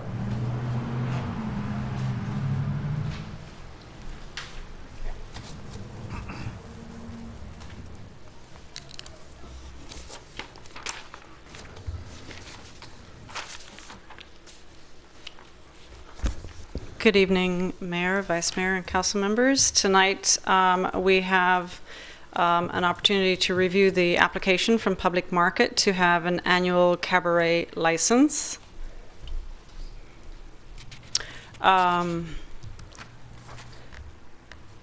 Oops. There are, it's not the right one. Here we go. That title shouldn't be conditions of approval. So there are no existing concerns regarding cabaret activity at this property because this is their first time seeking approval for a permit to have a cabaret at Public Market. This shows you where that is. The, oh gosh. Thank you for that very expedient presentation. You have to open the hearing. I will as soon as she's done. This is really sensitive. So there's the location. As I said, there are no issues with this application, so we'll jump right into conditions of approval. The permit would be valid for 1 year. Like all permits, they would be required to reapply for 2019. They would have to maintain compliance with Chapter 13, otherwise known as the city's noise ordinance. If there are any, as with all of our conditions of approval, if there are any repeated noise complaints, it may result in revocation of the license. They are required to have an agent on site and identified for us to communicate with in the event that we do receive complaints.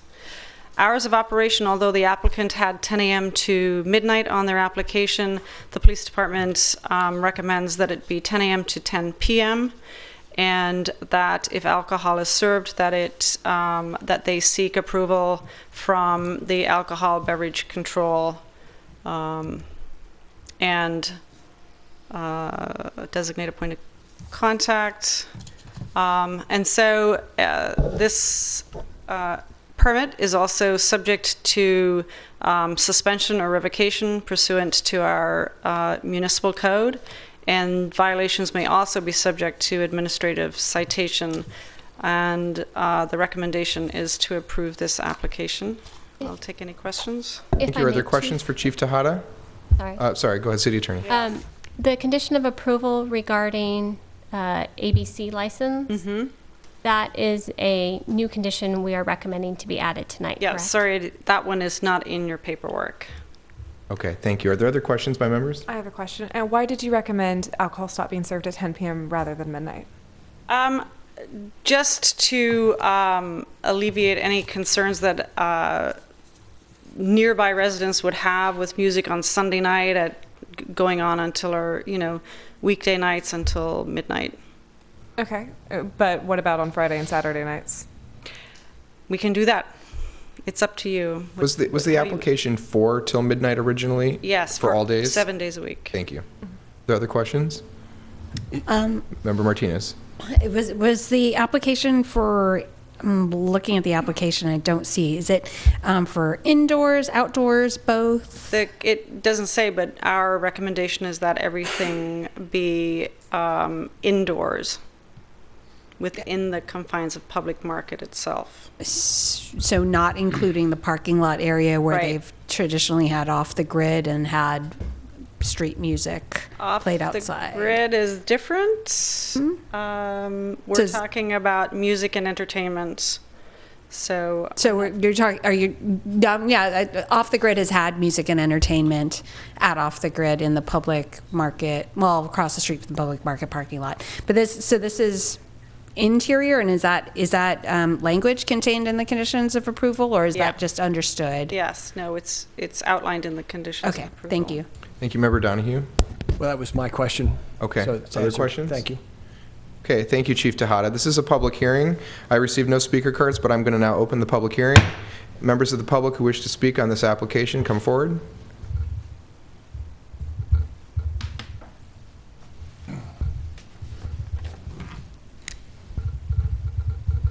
Okay, we've had a noise ordinance in Emeryville since 2009. And in all those years, only one time has a developer been, as a developer that applied for a noise ordinance waiver been denied. Only one time out of over 100 requests, only once. So developers in Emeryville get noise ordinance waivers from the Emeryville City Council. The ordinance was set up to protect the residents, but the council has historically sought more to protect the interests of developers over the interests of residents. But I invite the applicant here, apply for a noise ordinance waiver for the first year, and then every year reapply for a waiver. And so we'll see if the City Council of Emeryville will, fairly and equitably apply noise ordinance waivers to developers and small business owners. I mean, like, if you say no, well, then if they request a waiver and you say no, then of course there'll be this gaping hole. Like, why do developers routinely get the waiver and small businesses don't? So I think you should request a noise ordinance waiver, see what they say. Thank you. Thank you. Other members of the public?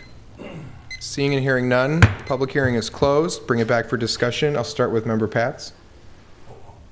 I thought I heard the chief say this was the first application from Public Market.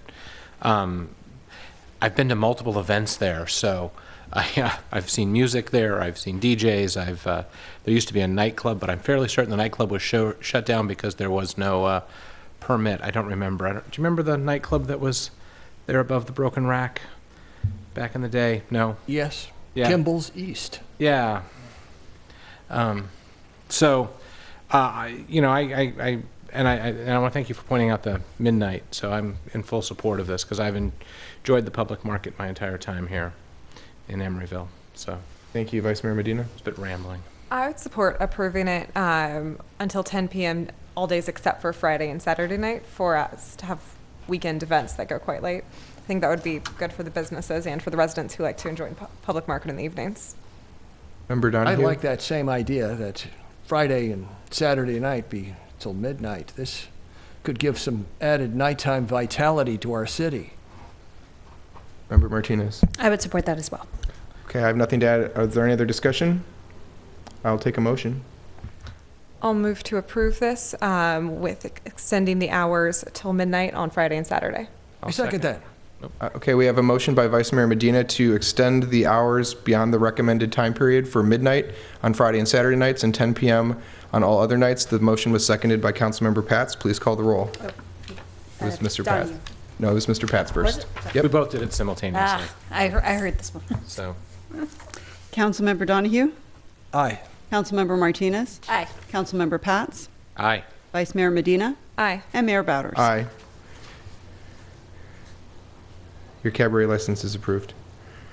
Okay, item 12.1, resolution of the City Council of the City of Emeryville appointing a person as the business representative or resident to serve on the Public Art Committee for a term effective immediately and ending June 30th, 2019, and amending the local roster therefore. Do we have a staff presentation? I'm sorry, I was capturing that motion. No, at this time, it would be at the council's discretion to call forward the applicants if they are present and allow them to speak for a couple of minutes each. Okay, we have two applicants, Melody Kozma Kennedy and Neil Spindler. What I'm going to do is, if either or both of you are here, I'm going to invite you up and allow you to speak for 2 minutes about why you have sought the appointment to this committee, and then you can take questions from members, and then we'll discuss. So we'll just go in the order they appear here. Melody, you want to come on up?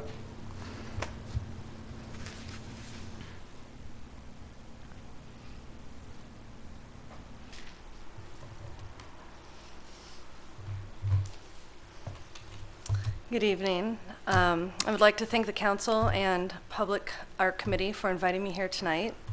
I thought I would take some time to share with you the 10,000 reasons why I think public art is so important. However, since I only have a few minutes, I'll keep it brief. I would like to share with you some of my passion and dedication I have in serving my community through the arts.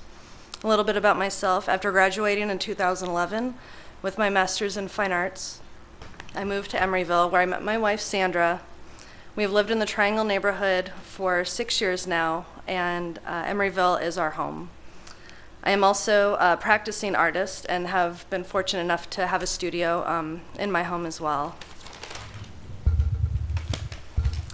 I've been involved in nonprofit and community art organizations for over 12 years. I currently work at the San Francisco Museum of Modern Art as lead fabricator for their installation department.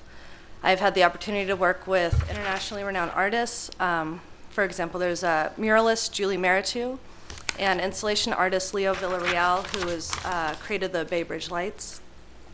So working so closely with artists, curators, designers, and fabricators, I understand the behind-the-scene challenges of installing artwork in public places. Through my years of service in the arts, I've seen the positive impact art can have on cities nationwide. I've experienced ways it connects communities, beautifies neighborhoods, instills civic pride, and strengthens the local economy. Above all, I see art as a tangible reflection of what we care about as a community. And as a community member, I'm dedicated to helping Emeryville's art programs continue to thrive. Thank you. Thank you, Melody. Do members have questions? No, thank you, Melody. No, thank you, Melody. Neil? Is Neil here? No? Okay. We missed you, Neil. We will take public comment at this time. There's no speaker cards. If a member of the public wishes to come forward and speak, they may. Welcome.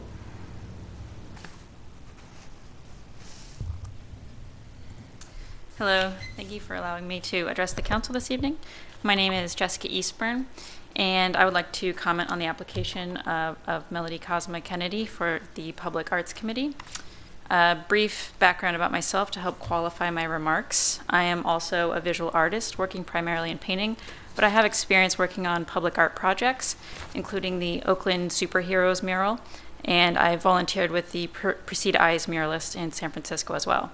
I'm also an arts educator. I currently teach at City College of San Francisco, as well as San Joaquin Delta College. And I've worked as an arts administrator at the Richmond Art Center, where I help to coordinate a public-private mural and streetscape improvement project in conjunction with the City of Richmond and the nonprofit organization Kaboom.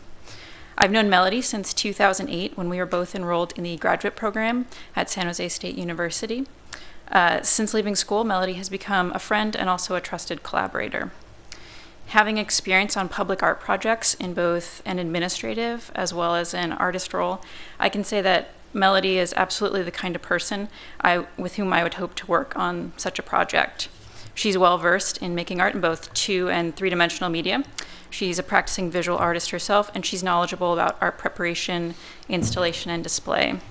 For all these reasons, I have called upon Melody many times for help with my own art installation questions. In 2015, she helped me devise a solution to display a temporary mural made up of multiple large cradled wood panels for a commission I was doing at John McNeil Studios in Berkeley. She's proven time and again to be a diligent problem solver in this regard. She's also very generous with her time, even going so far as to help me assemble the piece on site and install it in the lobby late at night so I could finish my commission. She's a good friend, I'll say that. Melody's current role as lead fabricator at SF MoMA keeps her days quite busy with multiple projects to work on at once. And yet, when I told her that I was bringing one of my college classes to the museum, she offered to take time out of her day to give us a special behind-the-scenes tour of the fabrication shop. And after my class's visit to the museum, so many of my students commented on what a treat that special tour had been. Actually, they commented on that more than they commented on the work that we saw in the museum itself. But these are just a few examples of, out of many, when Melody has displayed her quality of character, her generosity with both her time and her experience, as well as her commitment to providing access and equity in the arts to everyone.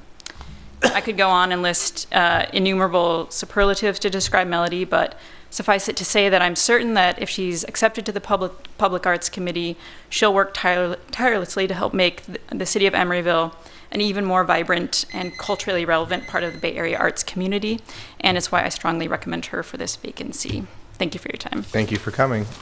Any other members of the public wishing to speak on this? Absolutely, Nancy. Come on down.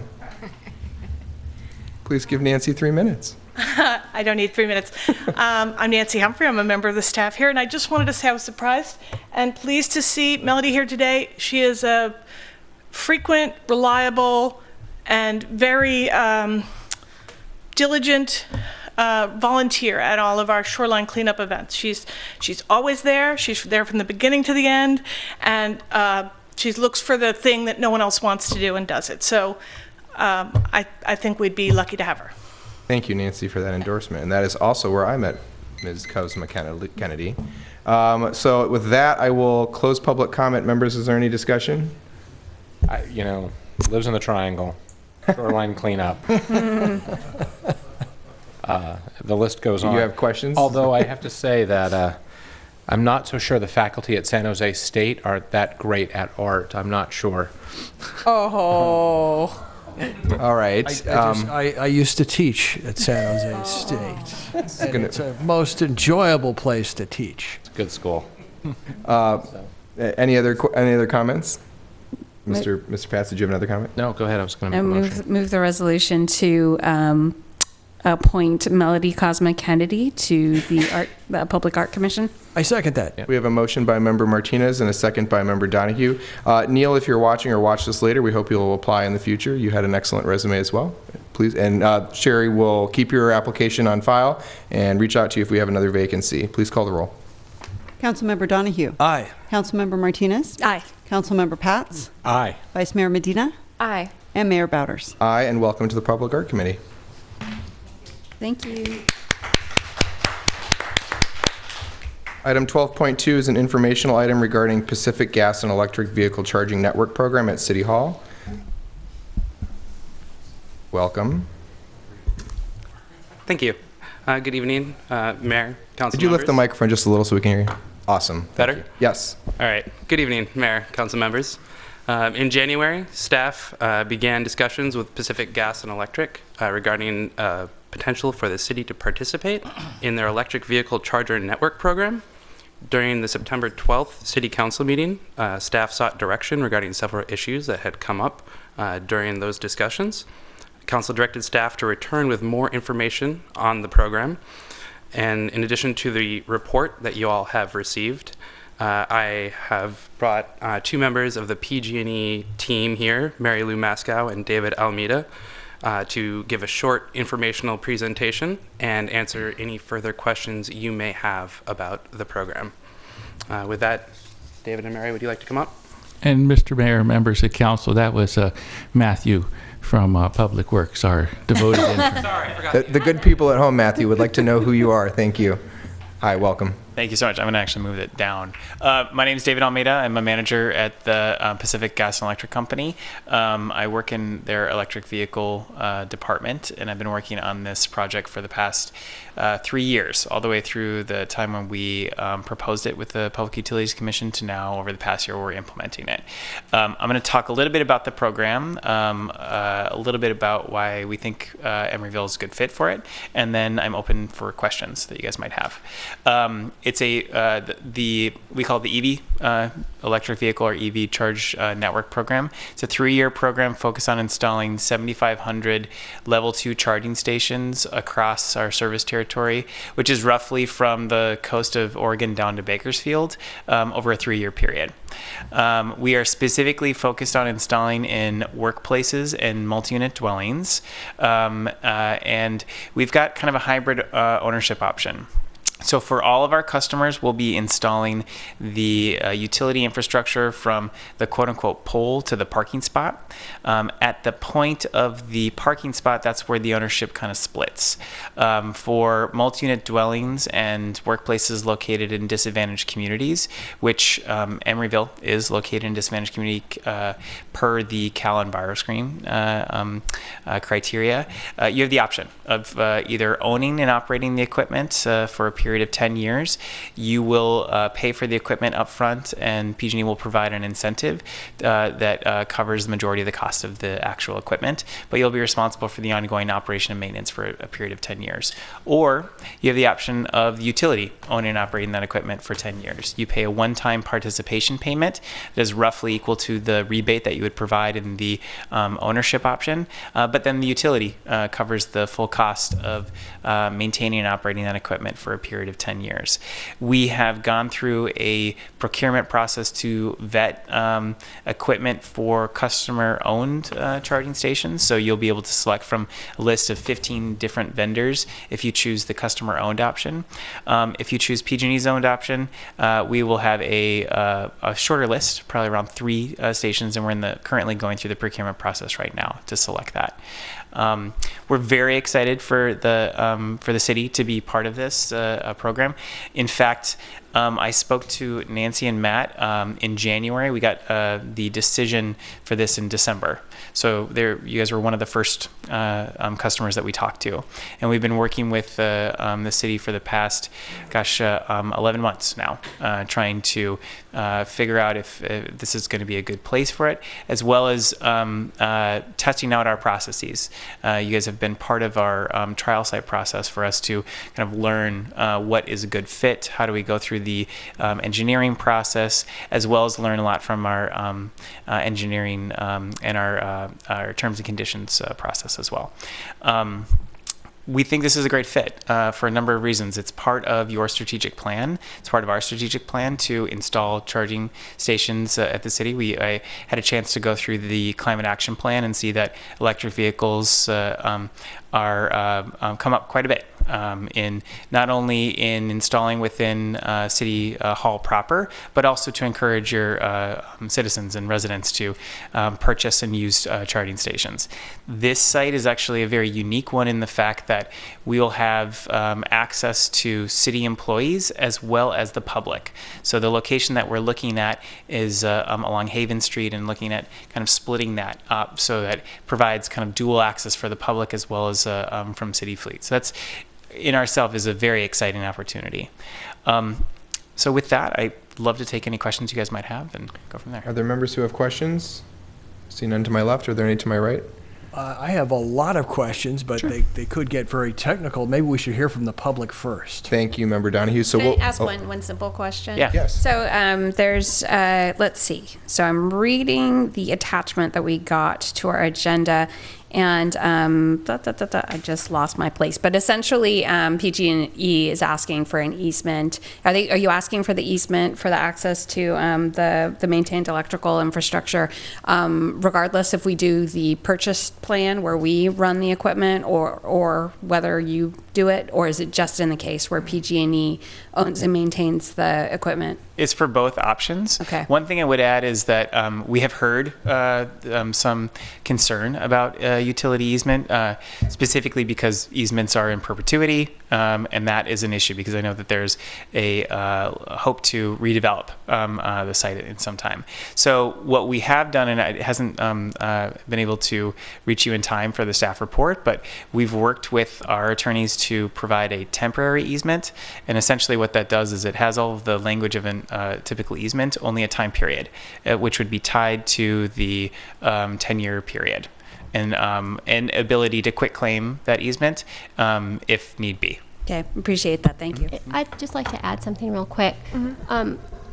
City staff will be following up with a closed session on the December 19th meeting to get direction from council for the real property negotiation regarding this property interest that needs to occur in the city's property. So this is a good time for the council to ask questions, but any direction should be given at the closed session meeting next week on the property interest. Thank you. Vice Mayor Medina.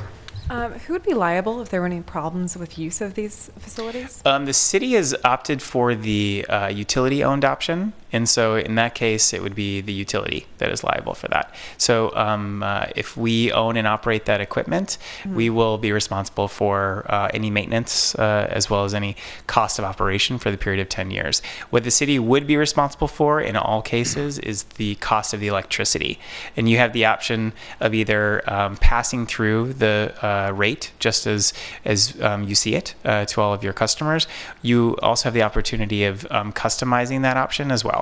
But at the end of the day, the city will be paying the utility bill for that, and then we will cover all the operations costs. Okay. Are there other clarifying questions at this time? Seeing none, thank you. We'll call you back, I'm sure, after great, public thanks. comment.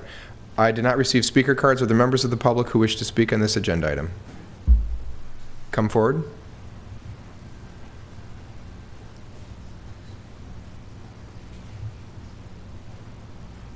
Okay, I'm sure the gentleman is a nice person, but the company he works for isn't very nice. It's PG&E. Everybody here remembers the San Bruno fiasco, where that corporation actually essentially murdered people through their negligence. And then, of course, a lot of people remember Proposition 16, which is a few years ago, where PG&E used $50 million of the ratepayers' money to make it so that citizens or municipalities in California cannot or have to have a super majority to be able to form their own power company. They try to hang on to their monopoly. So, it's a terrible corporation. I mean,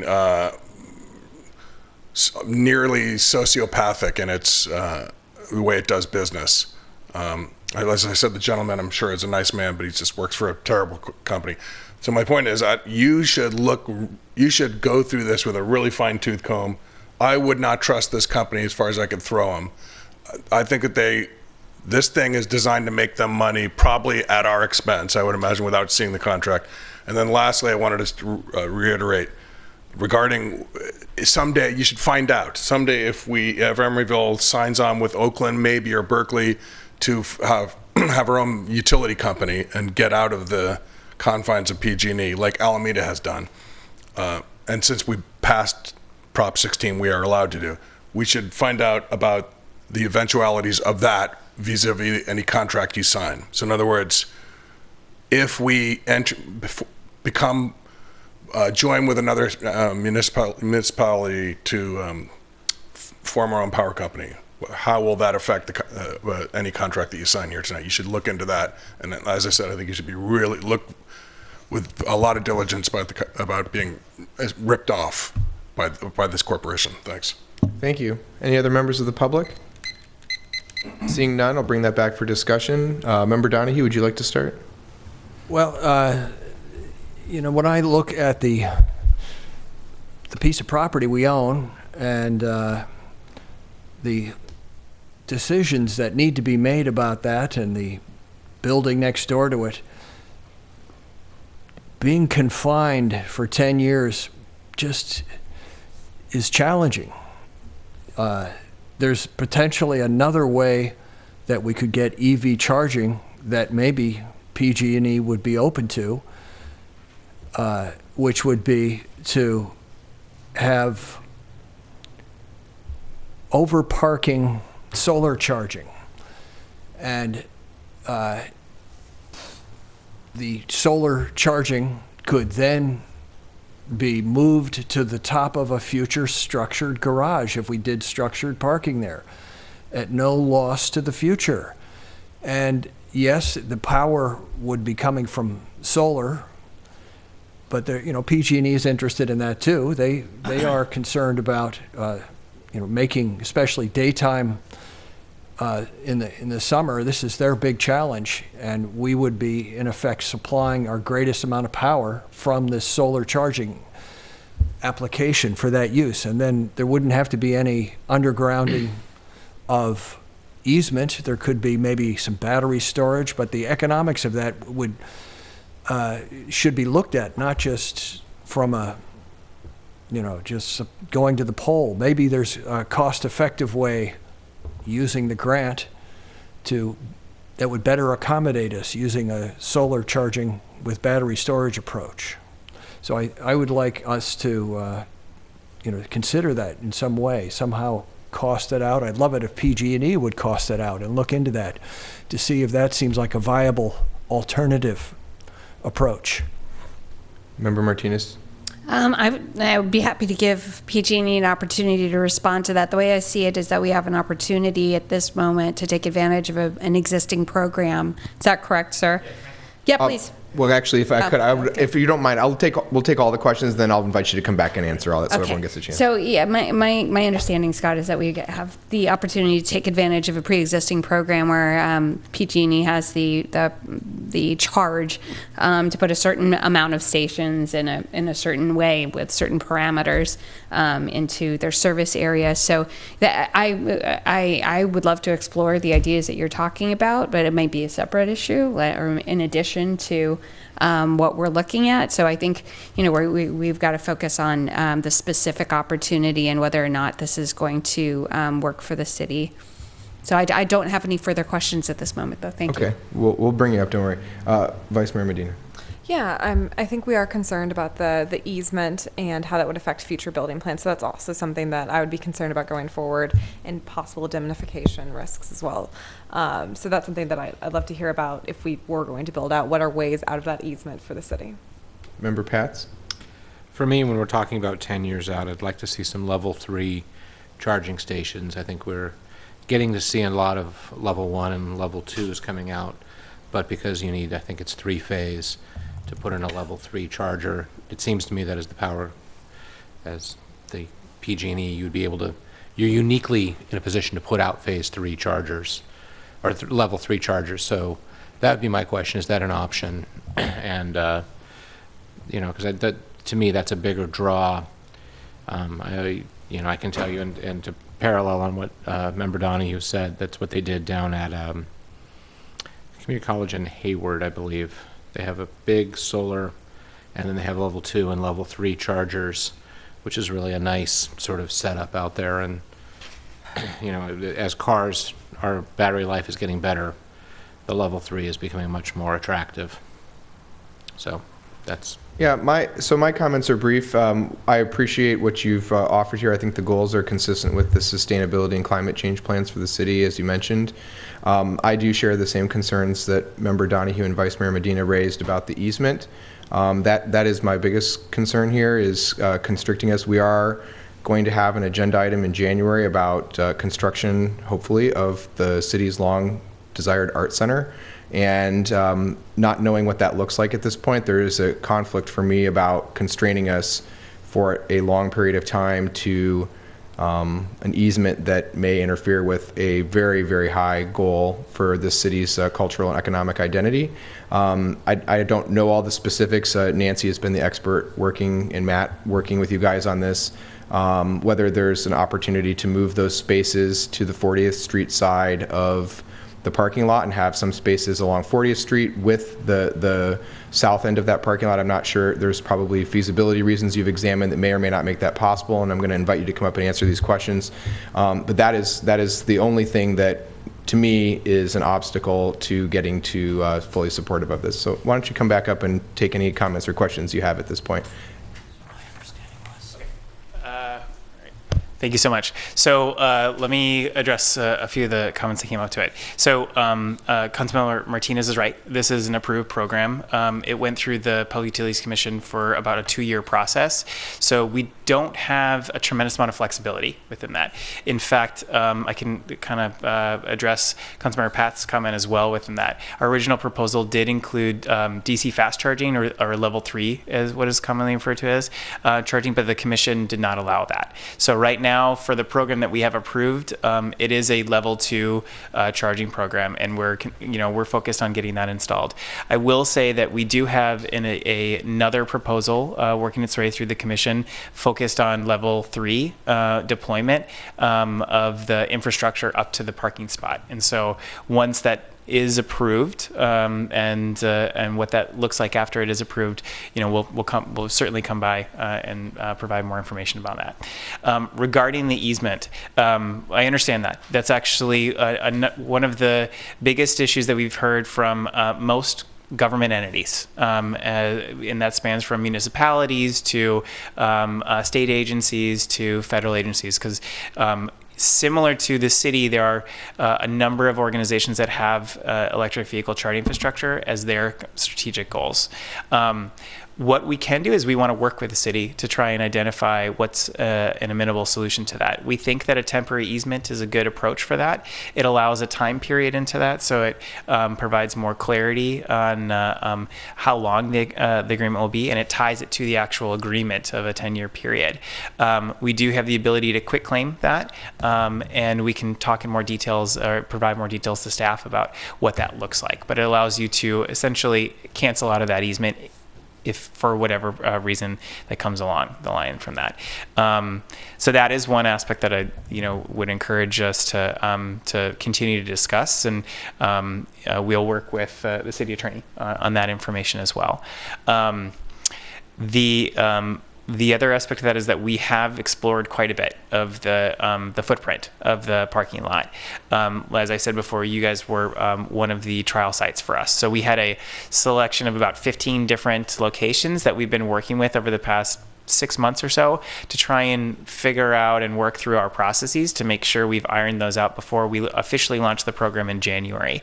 As part of that, I believe the city was the 3rd site walk that we did. And the site walk is essentially when we go to the parking lot, we identify where the access to power is, what sort of capacity is available, so that we can identify what's the right design for that.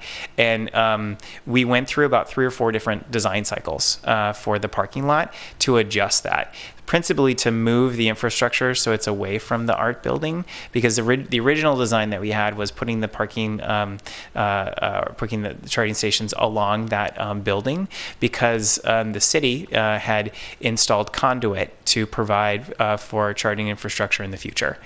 So we were thinking about it first, we would install it in that location.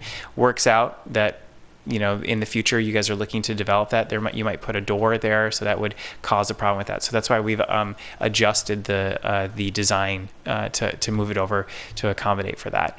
I think we can work with the city on that if there are other options, but I would say that, and I'm looking at Mary Lou, who's our engineer on that. I'm not an engineer. It would say that we've done quite a bit of that design, so I'm not sure how much more flexibility we have there in that. I think where the flexibility lies is within the contractual terms.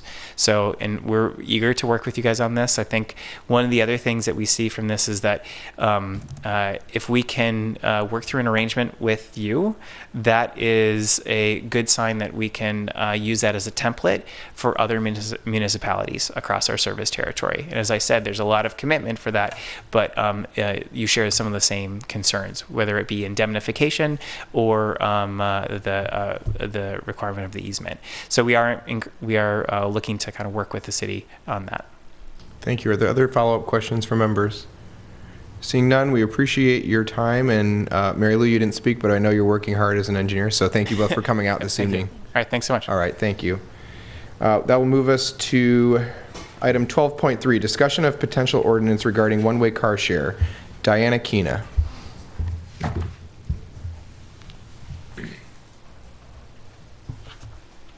Good evening. Give me a minute to find my PowerPoint. Let's see.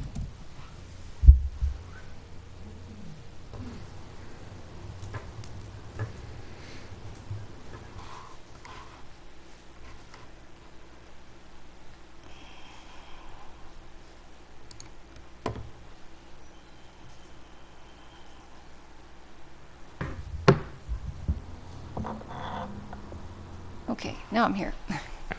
So this item is about a one-way car share ordinance, and tonight we want to get your direction, and then we can go off and do whatever you say.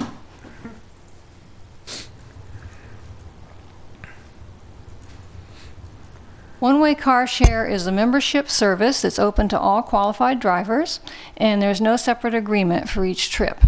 One-way car share is where you can drop off at a different place than you pick up the car, and the locations are found using a mobile app or a website.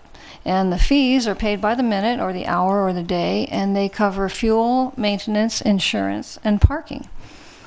In 2015, Car2Go was considering locating here, and they asked Oakland and Berkeley to adopt ordinances about car share, and they did. So it was pretty easy this year for AAA to form East Bay Gig, stands for Get In, Go, and they are operating in parts of North Oakland and Berkeley. Many of their trips stop in Emeryville.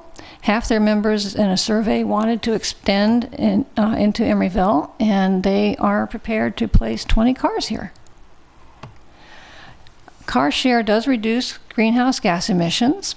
Some members avoid buying cars. There was a 5-city study done by people at UC Berkeley, and it shows that each car share vehicle takes 7 to 11 cars off the road. And 11% of the respondents to the gig survey said that they are considering selling their car. It also reduces ride-hailing, Uber and Lyft. A quarter of the people in Vancouver use ride-hailing less. Gig vehicles are fuel-efficient hybrids, and each vehicle avoids 4 to 7 tons of greenhouse gas emissions per year. So I want to talk about the proposed ordinance, first going over the state enabling legislation, and then talking about parking fee payment, car share organizations, permits, fees, and adherence to other regulations. The state code enables the city to designate one-way car share areas, set organization criteria, issue permits, and collect parking fees from organizations. The organizations pay the parking fee annually. They estimate the fees and pay them in advance, and then they track parking in the metered spaces, and they true up and pay annually or quarterly. And Emeryville plans to install meters in the winter of 2018-2019, next winter. Berkeley defines a car share organization as one that's available to all qualified drivers and has at least 20 branded GPS-enabled vehicles, and they charge hourly, daily, or mileage rates that include insurance, and they have a fleet with permits. They allow up to 1,600 permits, 700 per organization, which Emeryville is about the 10th the size of Berkeley, so proportionately that would be 160 vehicles, 70 permits per organization. So that there's two kinds of permits. The master residential parking permit allows the members to park in any residential parking zone. And once we get our meters in, a free floating parking permit would waive the parking duration limits except for spaces that are 2 hours or less. There would be an administrative fee, basically for them qualifying as a car share organization, and then there would be a master residential parking permit fee. Berkeley and Oakland charge 3 times the regular residential parking permit fee, and so ours is $58. 3 times that would be $174. The free floating parking permits fee is based on the foregone parking revenues and will be calculated when our meters are installed. The ordinances in Oakland and Berkeley also require the organization and its members to comply with parking regulations, like no parking in commercial loading zones, red zones, handicap zones, or bike lanes. And the organization pays any parking fines and towing violations incurred by the fleet. The Transportation Committee met with the representatives of GIG AAA, who are, 2 people are here tonight in case you have questions. And they pretty much focused on effect of travel mode split, effect of GIG on travel mode split, trip purposes, and the potential for future electric vehicles. So in terms of mode split, 80% of GIG's trips are shorter than 5 miles. This is a length that some of the council members, I think, were wondering if it would compete with bicycles and transit. That's about the same size trip, but the cost is higher for GIG than it would be for transit and cycling. It is lower than the cost of owning a car for low annual miles. 31% of GIG's respondents take GIG to transit, mostly BART. And GIG's cars driving around servicing the fleet use 4.7% of their fleet's total miles. People who are members of East Bay GIG, they use it for big errands like groceries and buying big items or a lot of items, multi-stop trips, an evening out with family or friends, commuting to work or to school, connecting to transit, or going out in nature for the weekend, for a day in the weekend. When the committee asked about electric vehicles, GIG said they have a goal of an EV fleet in 2 to 5 years. Right now, there's not enough charging infrastructure. Interesting segue to the item before us. There are not enough affordable cars with a 200-mile range. And LA tried to do this, and they spent a lot of mileage getting the vehicles to the charging station, so they stopped that.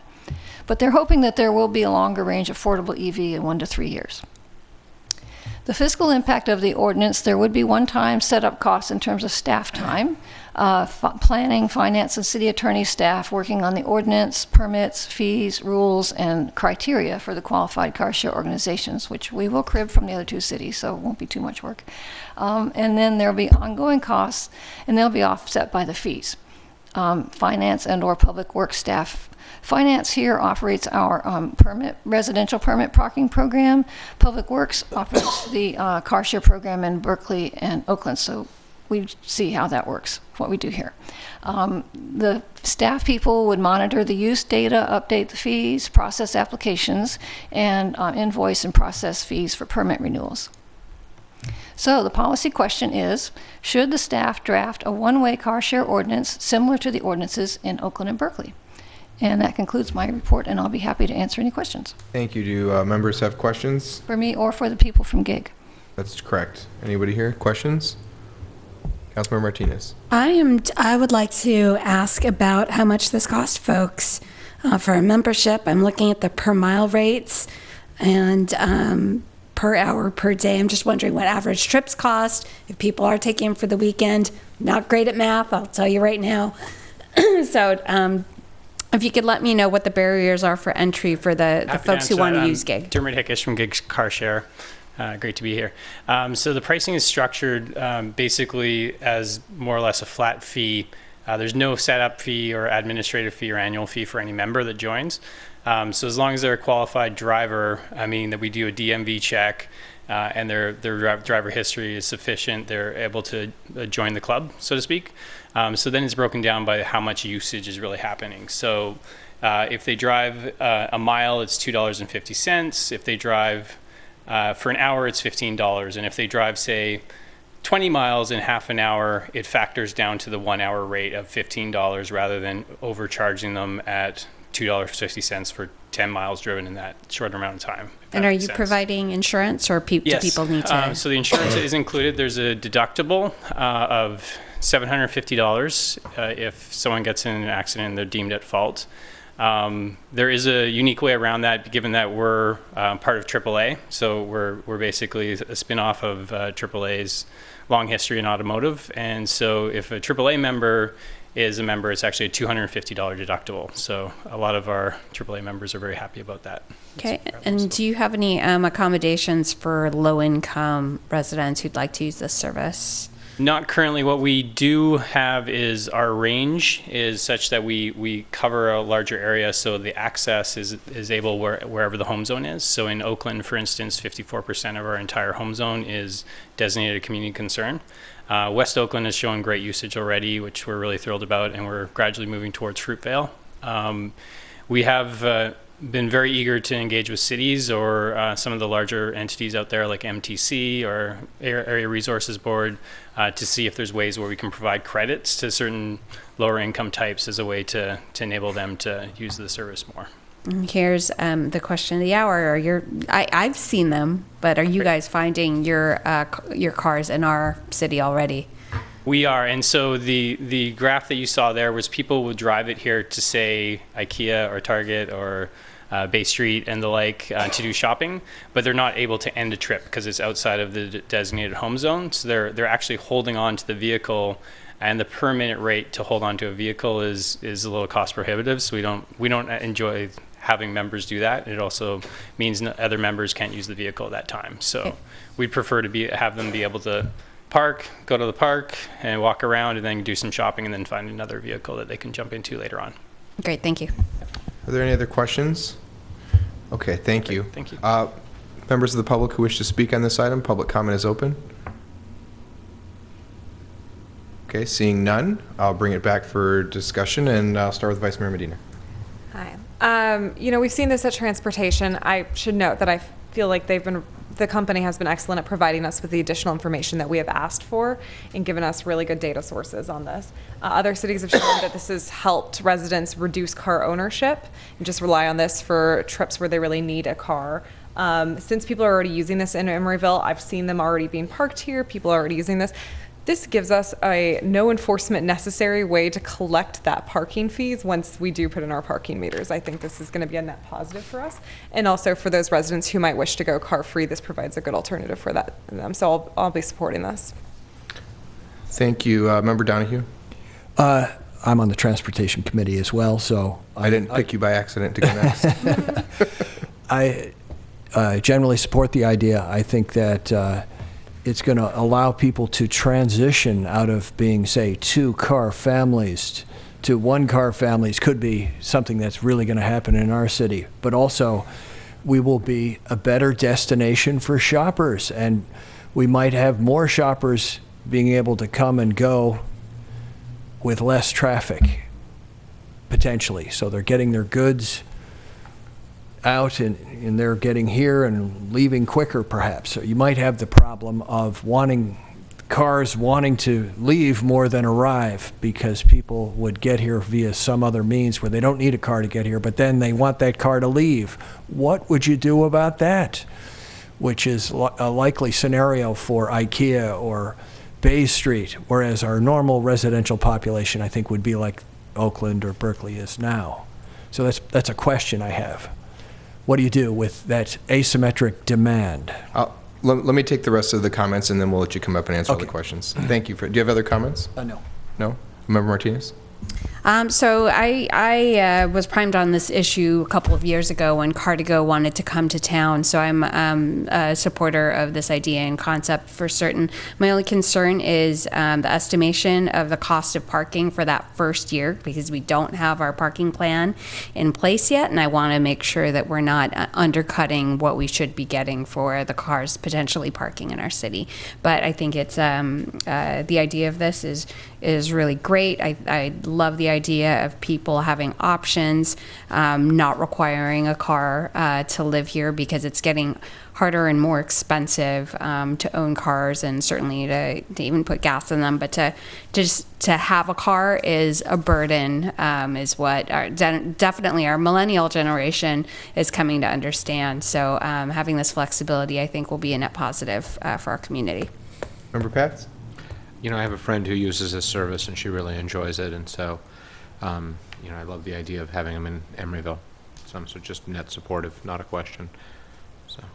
So for me, the data you provided and the studies you had was extremely comprehensive, and I'm very grateful for that. I did have two concerns. One, I share some of the sentiments that Councilmember Martinez raised earlier in her question about low-income families and incentivizing them.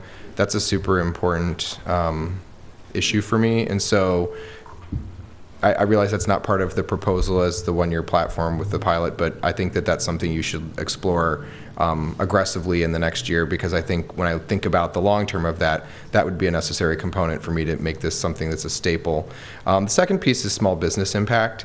And so indirectly, you know, Councilmember Martinez made another good point about we're in the process of developing a parking management program, and we don't have it yet. So right now, people will park their car wherever, right, when they pick up a one-way car share. And in the future, there would be resident area restrictions so that folks who live in the Triangle, the Doyle Hollis neighborhood, Park Avenue District, Christie Core, who have residential streets, have that not being filled by people who one-way commute their car to Emeryville to park it to get on a bus and leave it here for 10 hours. And so the offset was that we wanted to provide spaces with variated rates and 2-hour zones so that our small business and our business community had turnover at the front door for cars and consumers. And my concern would be if you're one of the maybe 200 people who park your car in the city of Emeryville and don't live here right now, and we implement a parking management program and the service pays for it to be left at a meter, what is going to keep these cars from still the pattern of the park and then take the bus user becoming, I'm going to pick up my one-way car share in my Berkeley Hills home neighborhood, and I'm going to drive it to Emeryville and park it in front of a local restaurant or small business establishment, and I leave it there, and maybe it does not get picked up, and we have essentially not solved our problem for the small business community. So I think, you know, there were a couple of questions that you could come up and answer from Councilmember Martinez, and you're welcome to come back and comment on any of the things that were just mentioned, but those were my 2 takeaways. Sure. Great questions. To answer Scott Donohue's question first on asymmetric demand, it's, you know, that's an ongoing challenge, and we're up for that challenge. It really boils down to fleet optimization and smart planning. So how we manage it now, Oakland International is a great example. The number of cars that drove there on Thursday and Friday over Thanksgiving weekend was way more than that people that were coming out of the airport. So those are occasions when our fleet management team has to prepare for and make sure that the supply meets the demand, and we reallocate resources across the home zone. In the long term, you know, we're building out algorithms and planning to actually predict that sort of wave. So at IKEA, for instance, September, when UC Berkeley gets back in, how do we make sure that happens so we're engaged with IKEA in the right way so they're prepared for that? And, you know, in what we're really excited about is, you know, gamifying this and incentivizing members in ways to utilize the vehicles to maybe drive it slightly away from where they would otherwise and get a cheaper rate to do that. And that's how we also look at the future of going electric with this, rather than having our staff run around to charge a vehicle or even fuel it. How do we have members that are actually wanting to get a bit of a discount to basically do a very close to the same trip, but they're going a little bit more out of the way that provides the opportunity for the vehicle to be utilized more quickly for another member. Going on to the estimation of cost of parking, I think you'll be happy to know that in Berkeley and Oakland's case, we're using, on our quarterly reports, we're using 40% of what we put on a deposit per quarter. So our usage at the meter parking is actually much less right now than what we estimated, and we're happy to start with a similar formula so that you can rest assured that we're not getting a good deal. You know, the whole way the ordinance is written is to make sure there's regular reporting and using the GPS technology that you know exactly how much time's at these places, and that by the end of the year, it's either true up to the city for the amount of time that was spent there, minute per minute, or if in the case that there's credit back to us, for instance, it's typically rolled into the next year to go towards permitting the lake in that case, if that makes sense. Sorry, how does that work in terms of residential permit? So I remember for Car to Go, they were going to pay for whatever residential permits we had in the city annually for each vehicle. Right. Yeah, so the way that the ordinance got designed for Oakland, which then got used for Berkeley, was they calculated, okay, how much usage are these vehicles going to use across the whole spread of residential zones, rather than paying for 12 separate residential permits in the case of Berkeley. And that's where they came up with a 3 times multiplier based on that vehicle. And in a number of those cities, you know, one vehicle of the 250 You can allocate a certain amount of time into the meter parking, a certain amount of time into residential, and then a certain amount of time into the non-metered, non-residential as well. So we work to report on every single one of those different types of parking matrices so that everyone at the city and the transportation team can understand how this is getting used, where is it getting utilized. Our worst case scenario is something like you're explaining, where people come in, they all drive to one area to utilize it, and they leave several hundred vehicles in one location, and none of them are used all day. That doesn't make the business model work at all. We need a nice distribution of vehicles so utilization can happen everywhere, and that's why we need a dedicated fleet team to help make sure vehicles move around quickly and rapidly so they're in the right place at the right time. And how quick is that response to reallocate the vehicles? It really boils down to how big the problem is. So we haven't seen a problem as large as what you're imagining there, illustrating as a potential nightmare scenario, fortunately. But we do monitor on, how if a car has been somewhere over 50 hours, we have an alert. So we want to make sure we're always getting this car moved at a minimum before the 72-hour mark. On commercial areas where small businesses really need to have that parking utilized the most, that's where the parking meters are really coveted and valuable. And that's where we're seeing our highest usage, because these people are they're going to take a bike if they don't have a lot of stuff in their hands, or if they don't have a child or another friend with them that doesn't like cycling. And that's where the car sharing really works well, is that when someone goes to a store or needs to take their kid to the doctor, they go in, but that car is getting utilized quickly at another place. They're high traffic areas. Our members gravitate to high traffic areas. So on commercial parking, we're seeing, metered parking, not commercial, of course, we're seeing a lot more usage, and that's where they're really picking up and going. I have a question about this topic that you brought up. Go ahead. Small businesses covet their metered parking right out front. We heard a little bit about this at the Transportation Committee. Do you have any creative solutions for getting the turnover to not have the car sit there over prolonged meter time, or if it's a 2-hour zone? Well, how do you deal with that? Do you just rack it up to 4 hours, 6 hours? In other words, are you going to provide a practical means for our small business to keep these areas open for more visits? Sure, and we have a 24/7 1-800 number line with Oakland and Berkeley, and it'd be the same for Emeryville. It goes basically an email would go directly from me, whether it's Diane or anyone else on the team, where I can actually have the team respond rather quickly to these events. Store owners are welcome to call our customer service line. What we've done in all the cities, and we recently moved up to Solano Ave on the Berkeley side, is we engage with the local business associations and walk them through what this is. Thus far, the small businesses have been very excited about it because they understand these are people that are trying to get to their stores to shop.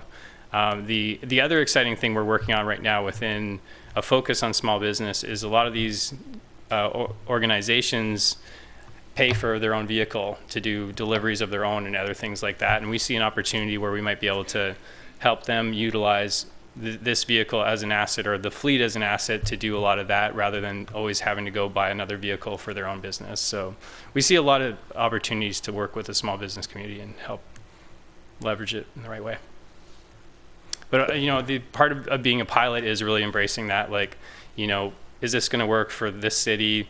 Are local residents really going to embrace it? Or do we fall on our face and the pilot doesn't go into a program? And our goal right now is to be very successful and really prove out this model, because we know it's working well in Berkeley and Oakland, and this is just part of that greater ecosystem, and creates a fluid environment. Yeah, I was just going to ask if you can talk to the turnover rates in metered parking in our neighboring cities. Yeah, I think the quick illustrative example is what we budgeted per car for the year. I think it worked out to $1,800 per car for metered parking in each Berkeley and Oakland. And right now we're running at 40% of what we were forecast to do by the quarter. So that's really giving an idea of that. Partly it's these cars are being used a lot more than we anticipated, which is a great sign of early adoption. And they're not staying in those meter parkings as long.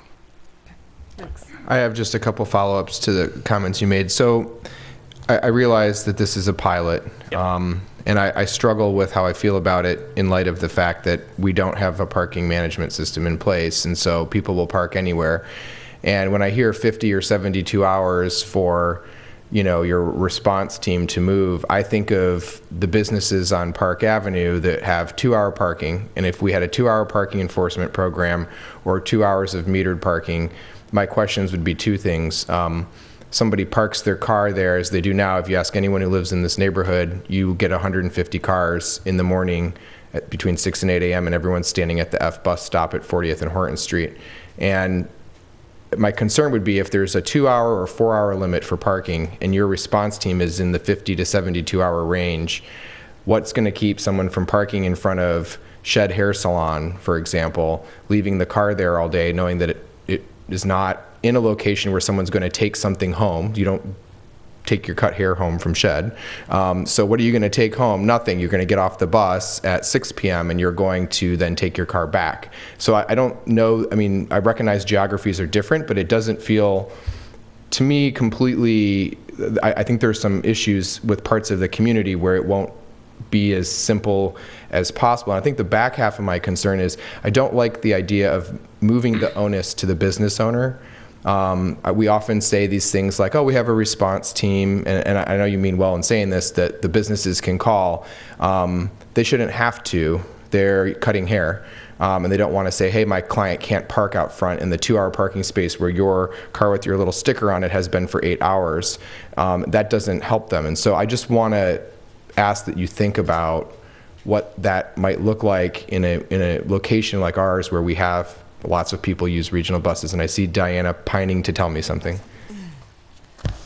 The ordinance that Berkeley has, the time limits are waived in parking spaces that are more than 2 hours. So the time limits, we could make the ordinance so the time limits are not waived in 2-hour parking spaces. Okay, so you have the technology to do that. So what becomes of the situation when a car is there? It gets ticketed and towed, or what happens to it? Just like anybody else that's in it more than 2 hours. Okay. Did you have a question? So we've got an enforcement issue there. So my question is, will the app prevent someone from parking in our 2-hour zones? So the way the technology works, like for them to physically end the trip, they have to be located inside the home zone. So right now, Lake Merritt is inside the home zone, so someone could drive into Lake Merritt and they could end the trip there. That's just the limits of the technology. How we get around that sort of thing is the communications to the members, where it specifies all the stuff you would hope and expect to see there. No parking, commercial loading, drive like it's your own vehicle, no parking, disabled access, etc. But at this stage, would we be able to prevent them from parking in a 2-hour zone? Because those are very few spaces, and Mayor I would love Bowders to makes take a a good look point. on a map and see how many spots we're actually talking about. And you know, there's other places like Albany that has similar challenges that we have to explore. The member experience will go down because it gets more confusing as the neighborhoods change around. But we're up for constructive conversations and finding a solution that feels right for everybody, whether it's a commitment that, you know, if it is a 2-hour thing, then we have to manage it at that level or some level of grace period that's lower than your 5 or 8 hour scenario. And just to reiterate, I haven't talked about equity access and low income and that, but yeah, definitely hear you on longer term strategy. If things are working, we certainly need to focus in on that area to make sure this is an enabler for everybody. So. Kind of something like that. Thank you for answering those questions. Any other questions? Thank you. I just had one additional comment before we move on, which is staff, as we look at this and consider this, I know, going forward, and there was some of this was provided in here, but we have, as a partner, the Emeryville Transportation Management Authority, who runs the Emery-Go-Round, and we are working very hard at the regional level to get regional bus services expanded for Transbay Bus so that folks who live in San Francisco and work in our tech corridor and the towers will choose not to take a car here, and vice versa, people who live here who work in the tech sector in San Francisco go back. And I would just be interested in hearing more about how this type of proposal has impacts on transportation agencies, because I don't want to undermine the efficacy and financial health of transit agencies to promote cars, personally. No other questions or comments? Mayor Bowders? Yes. May I assume then that staff has direction to prepare an ordinance similar to the ones of Berkeley and Oakland? I see. I think we've got a majority of council asking to prepare, also look at the issue specifically of having people drop off long-term in our 2-hour parking zones. Right. Prepare an ordinance that offers let me caveat that, with consideration of all of the comments you have made tonight. Yes. Yeah, so I hear a consensus, and staff is free to begin working on ordinance with the comments that you've heard this evening. Thank you. Thank you. All right, thank you for coming this evening. Move on to item 12.5, a resolution of the City Council of the City of Emeryville adopting the 2018 regular meeting calendar for the City Council. I beg your pardon, 12.4? Oh, I'm so sorry. Why did I cross off 12.4? I was It's the most exciting. I'm ahead of myself, and I cut off the first one. Sorry about that. Item 12.4 is a resolution of the City Council of the City of Emeryville accepting the annual audit report, which includes the audited basic financial statements and auditor's opinion for the City of Emeryville for fiscal year ending June 30th, 2017. Ms. Shea, welcome. Thank you. Good evening, Mayor and Council members. I have a short presentation tonight. I'm pleased to report that our auditor has issued a clean and modified opinion on the financial statements for fiscal year 16-17, not 17-18. The financial statements were reviewed by the Budget Advisory Committee last week. The engagement partner from our CPA firm presented the audit results. Prior findings for the Child Development Center have been adjusted, and there were no findings in 16-17. The auditor made a recommendation regarding grant reconciliation. Next, I will summarize the general fund financial results. Although the 16-17 general fund revenues are lower than the 15-16 revenues, operating results are in line with budget due to strong expenditure controls. At June 30, 2017, general fund reserves total $22.6 million, or 56% of the 17-18 operating budget. When we present the CAFR to the City Council every year, we also take this opportunity to advise the City Council about major new accounting standards. Similar to the accounting standard that was implemented a few years ago for pension liability, beginning in fiscal year 17-18, cities are required to report OPEB liabilities on their financial statements. At June 30, 2017, the city's OPEB liability totaled $9.8 million, and the city has set aside $9.3 million to fund this liability. The city's OPEB liability it's much lower than the pension liability. At June 30, 2017, the city's net pension liability totaled $38 million. This amount does not reflect the $4 million that was transferred to CalPERS this year to pay down the unfunded pension liability. This slide presents the sensitivity analysis that is included in the CAFR. If the discount rate is reduced from 7.5% to 6.5%, our net pension liability will be increased to $59 million, an increase of $21 million. So we need to continue to put money aside to fund this liability. At the next council meeting, our consultant will present the results of our revenue study. In February 2018, we'll present the mid-year budget review to the City Council. This concludes my presentation. Any questions? Are there any questions from members about this? Seeing none, I will open this to public comment. Are there members of the public who wish to comment on the CAFR? Seeing none, I will bring it back for comment and discussion. Member Martinez? So I just want to highlight for the public that there's an innocuous line that Susan gave, that there are no findings for ECDC, and I'll say that in my time on council here, that has not been true. We've had very good reports with the CAFR, but for ECDC, we've had compliance issues with our state contract, and so I want to appreciate staff and the work that's been done with the consultants and management that are that are heading up ECDC, and I'm pleased with the result of that hard work, and I'm glad we were able to keep on a consistent team to ensure that the changes that needed to happen happened, and I hope we continue that good work. Member Donahue?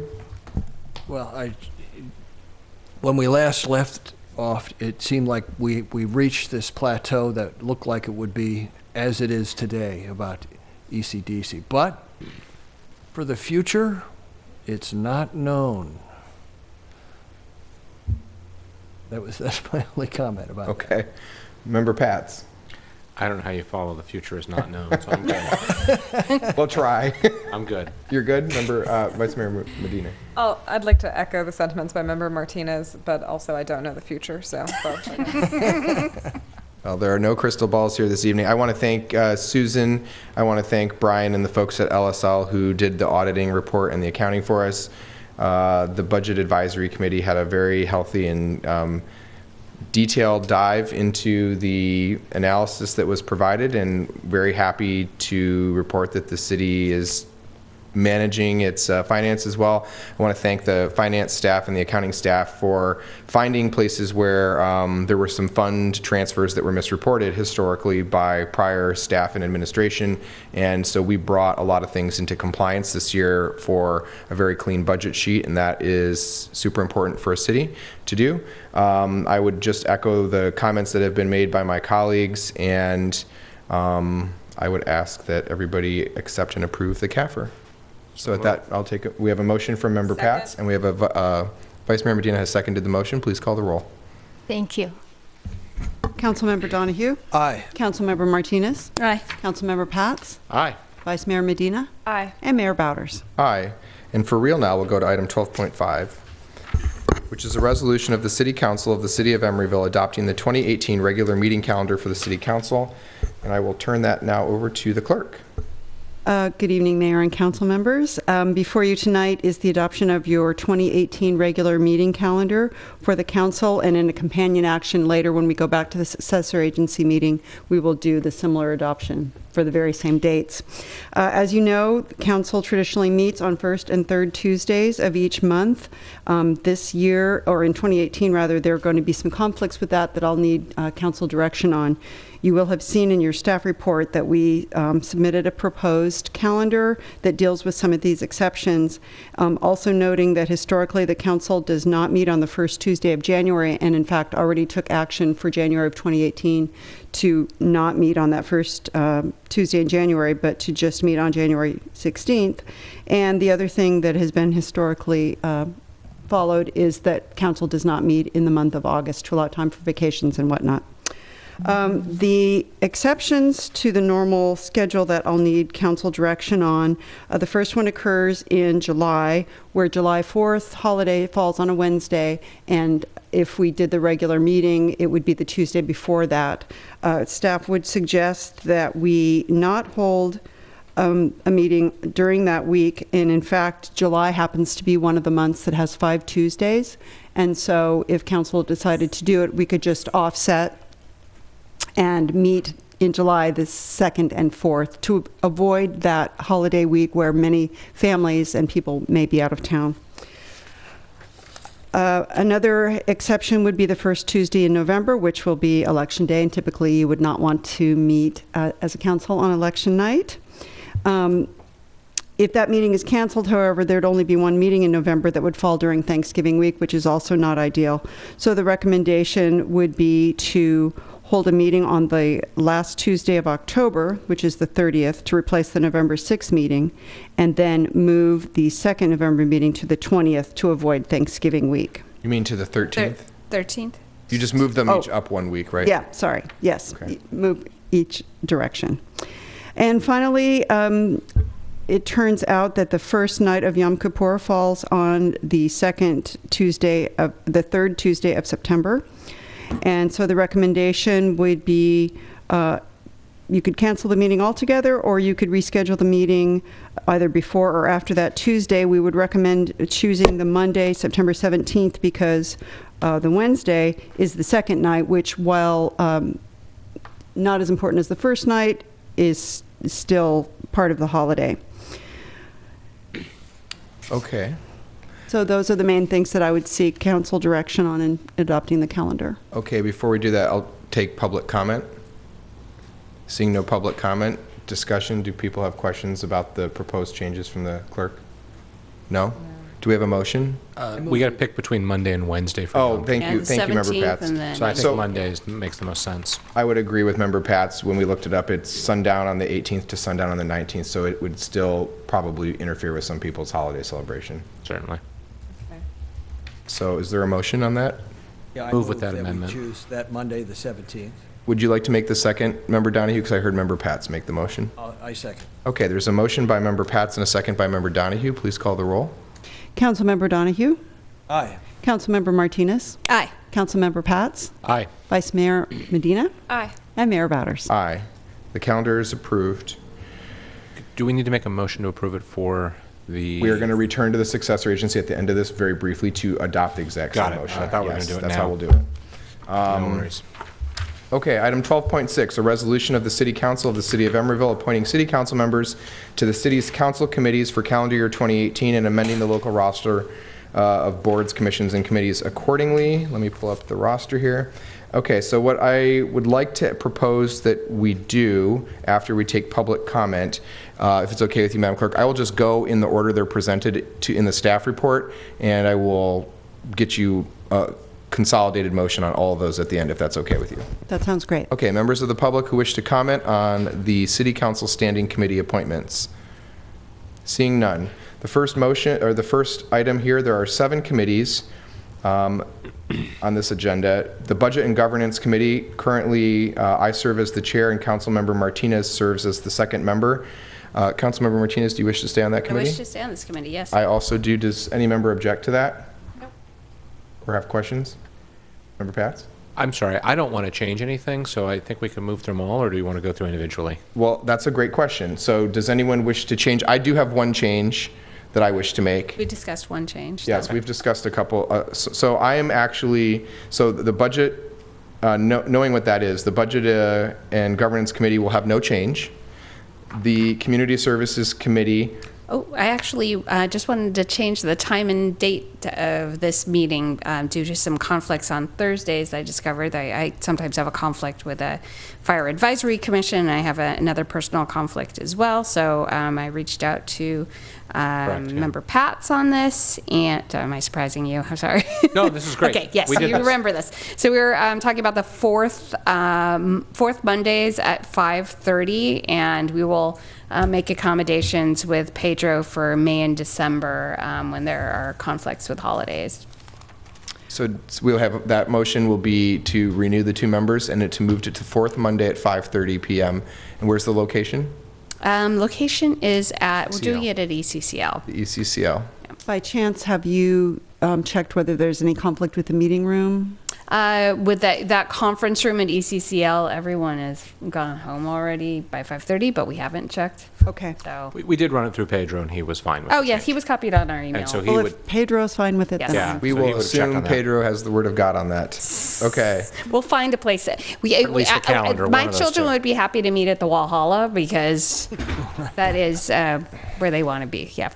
All right. The next is the Emeryville Oversight Board, and our current representative is Councilmember Martinez. And this board did not even meet in this calendar year, so I'm happy to keep chairing it. Okay. Crushing it. We will reappoint Councilmember Martinez to the Emeryville Oversight Board. The Public Safety Committee, I'm looking to see if somebody would like to join Councilmember Pats in my stead. Is there someone who might want to do that? I'll do that. I was on it before. Not being mayor, I'm willing to pick up some additional work. Okay. Is there no issues with the time and the location? What is the time currently? 4 o'clock Tuesday. 4 o'clock on the second Thursday of each month. That's why I'm always late. Okay, so we will appoint Member Donahue and Pats to that committee. The Public Works Committee is currently members Donahue and Vice Mayor Medina. Both of you wish to stay on that? I do. Yes. Yes, we'll reappoint them to that. And that will be the same for the Transportation Committee as they meet jointly.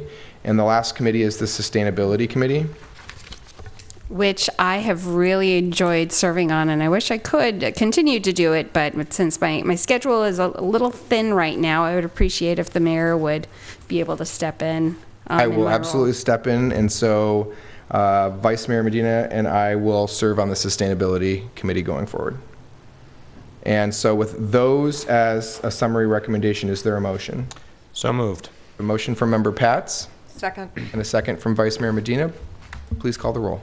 Councilmember Donahue? Aye. Councilmember Martinez? Aye. Councilmember Pats? Aye. Vice Mayor Medina? Aye. And Mayor Bowders. Aye.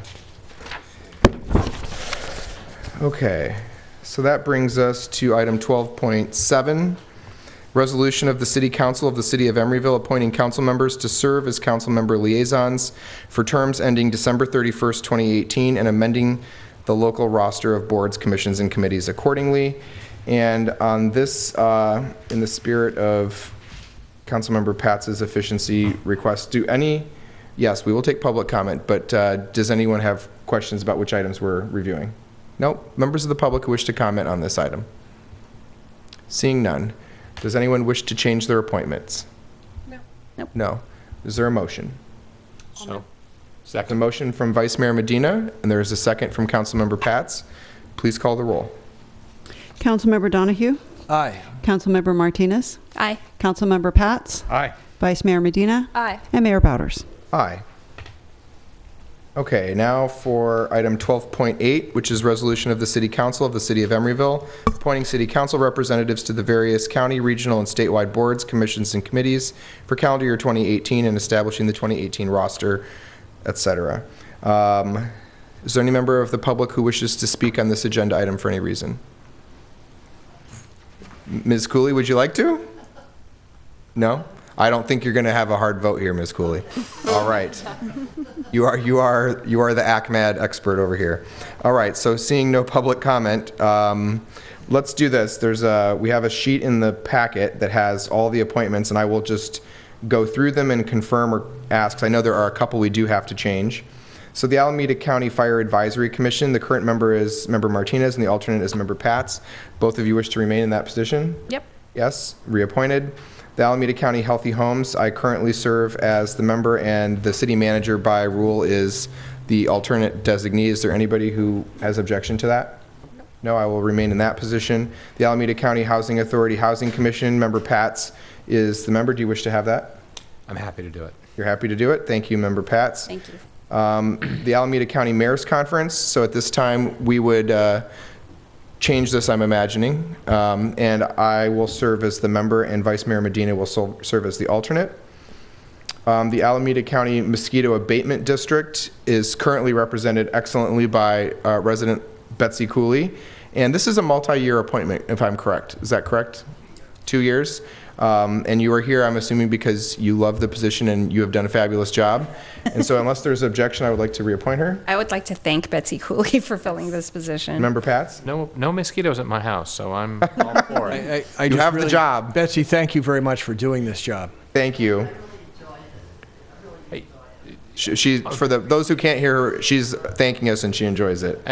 And you know, I think Mayor at the time, Donahue, eloquently spoke to the importance of this role. So, all seriousness, thank you. We're moving quickly, so I want to take 30 seconds and just note that there was a resident complaint this year about mosquitoes related to a fountain that had been turned off. They emailed myself, and I believe some of the others here probably, and we reached out to Ms. Cooley, who very quickly had the people with the mosquito jackets out here, and they walked out into the middle of Hollis Street and removed a sewer drain cover and dropped bombs on those people, or the mosquitoes. So no people under the sewers.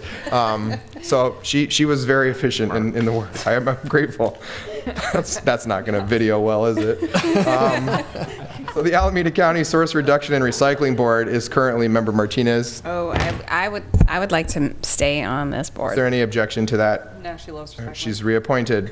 I just want to say that I've been spending my week with my arms. I've been arm deep in garbage at the school, teaching kids how to recycle. That's why I'm folded up here.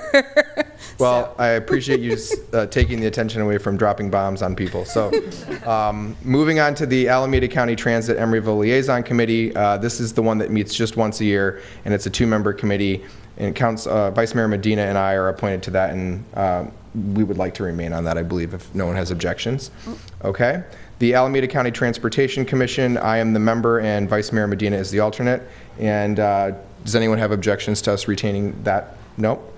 That is reappointed. So the Alameda County Paratransit Advisory and Planning Commission, that's the one that's going to have the vacancy. Joyce Jacobson has served us very well for a long time, and she is speaking with folks in the community. And hopefully, if you're interested and you're out there and you're a senior or a person who uses paratransit services and are interested in meeting monthly with fellow seniors from around the county at the PAPCO meeting downtown in Oakland, there is a stipend for travel reimbursement, I believe, and a small compensation for members to do that. You advise the full commission on transit and paratransit issues for seniors and people with disabilities. Alameda County Waste Management Authority is currently Member Martinez, and the alternate is Vice Mayor Medina. Does anyone you both enjoy doing that? Yes, yes. Yes? Any issues? Okay. The Association of Bay Area Governments. So it's currently myself and Member Pats is the alternate, but I would like to offer to you, Member Pats, would you like to be the member? Oh, you've caught me off guard. When do they meet? It actually meets one time a year. Oh. And it's a full day. It's one Monday in June. And then if you wish to serve on an executive committee, which is compensated, those meet, depending on which committee, more times per year. So June is graduation season and report season for me, so I have to know, is it early June, late June? It's the first Monday usually of June. Okay. It's all day. It's like 9 a.m. till 4 p.m. and it's in San Francisco. And I will be happy to remain your alternate if it becomes a problem for you. How about that? That sounds great. So we will make a rotation, and Member Pats will be our member to ABAG. One meeting a year and we need an alternate. I like the optics of that. Yeah, well, if it depends. If you get on committees, we may have to talk about that arrangement. The City Schools Committee, all of us serve on that, and so all of us will be reappointed to that. The East Bay Bike Share Accessibility TAC. Currently it says blank on this because we didn't have this last year, but we, in the interim, appointed Vice Mayor Medina, and if no one objects, I would like to renew that. Okay. The East Bay Community Energy Joint Powers Authority Board, that is Councilmember Martinez, and the alternate is Member Donahue. Do both of you wish to continue with that? I'm in too deep. Yes. Yeah? Okay. I'll continue on as alternate. Okay. Our favorite East Bay Sports Field Recreation Joint Powers Authority, also known as Gilman, and the fantastic Ally Medina has served us on that. Do you wish to continue there? Let's see if they can get my email right this year. Can we actually, I'm going to write it on a card that staff do this tomorrow, actually. It's not, no, staff has given them my email it's so just many them? times. They spelled it .ort. Like, they just don't. Maybe call them, help them. Just a thought on this. This is one where we send a council member, but I think a member of the community could serve as well. Oh. So I know that other than the email snafu, I know it wasn't the most pleasurable of committees to be on. Oh, I know. I think it's funny. I want to do it. Oh, okay. Then I'm out. You've heard it here. Councilmember Martinez, you're the alternate. You wish to stay the alternate? Yeah, sure. Okay. The Emeryville Oakland Joint Planning Authority Appellate Council, Charlie's favorite body that never meets. So it's all of us on the appeals board with the exception of Vice Mayor Medina as we assigned it last year. Does anyone wish to change that for any reason? We hear appeals if the JPA has a hearing on a matter related to the East Bay Shopping Center, basically. Sure. Okay. So that will remain the same. The Emeryville Transportation Management Association, this is the 2 resident appointments to the TMA, and I believe they're in the current, you have a more than 1 year appointment or no? It's a 3-year appointment, and they're both currently in it? We're in the 2nd year. So, okay, so do I need to reappoint? Yeah. No? No, I don't. Okay, so Betsy and Bobby Lee will continue there. The League of California Cities.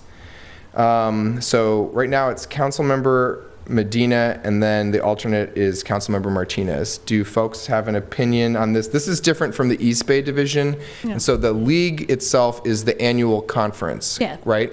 Do you wish to continue on that? I do. It was a very interesting experience. You held their feet to the fire on the floor vote, but I'm not sure whose feet were being held.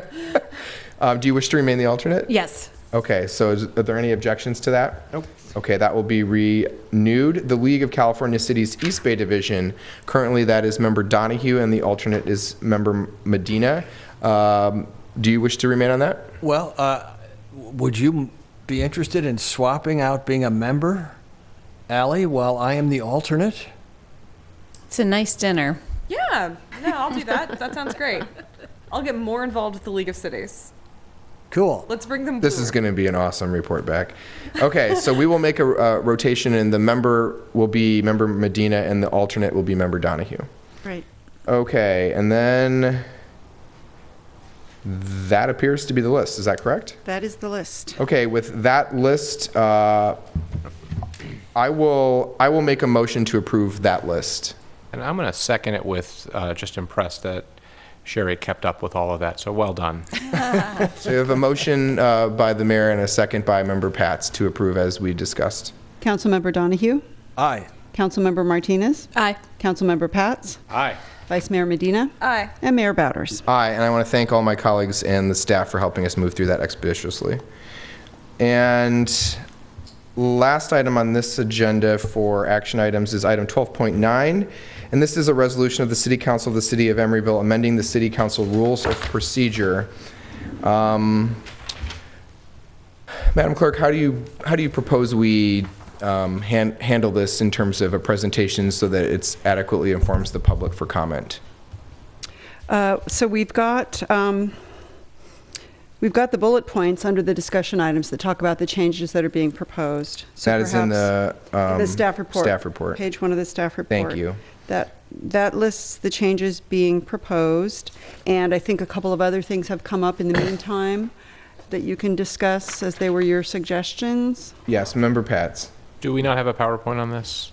We do not. I think it'd be good for the public if we put the bullet points on the Elmo. I was just going to ask if we have the ability to pull up the staff report on the computer. I didn't ask for that beforehand, but I'm hoping we can do that. Well, I can put the... Oh, that's perfect. If you can do that, that's perfect.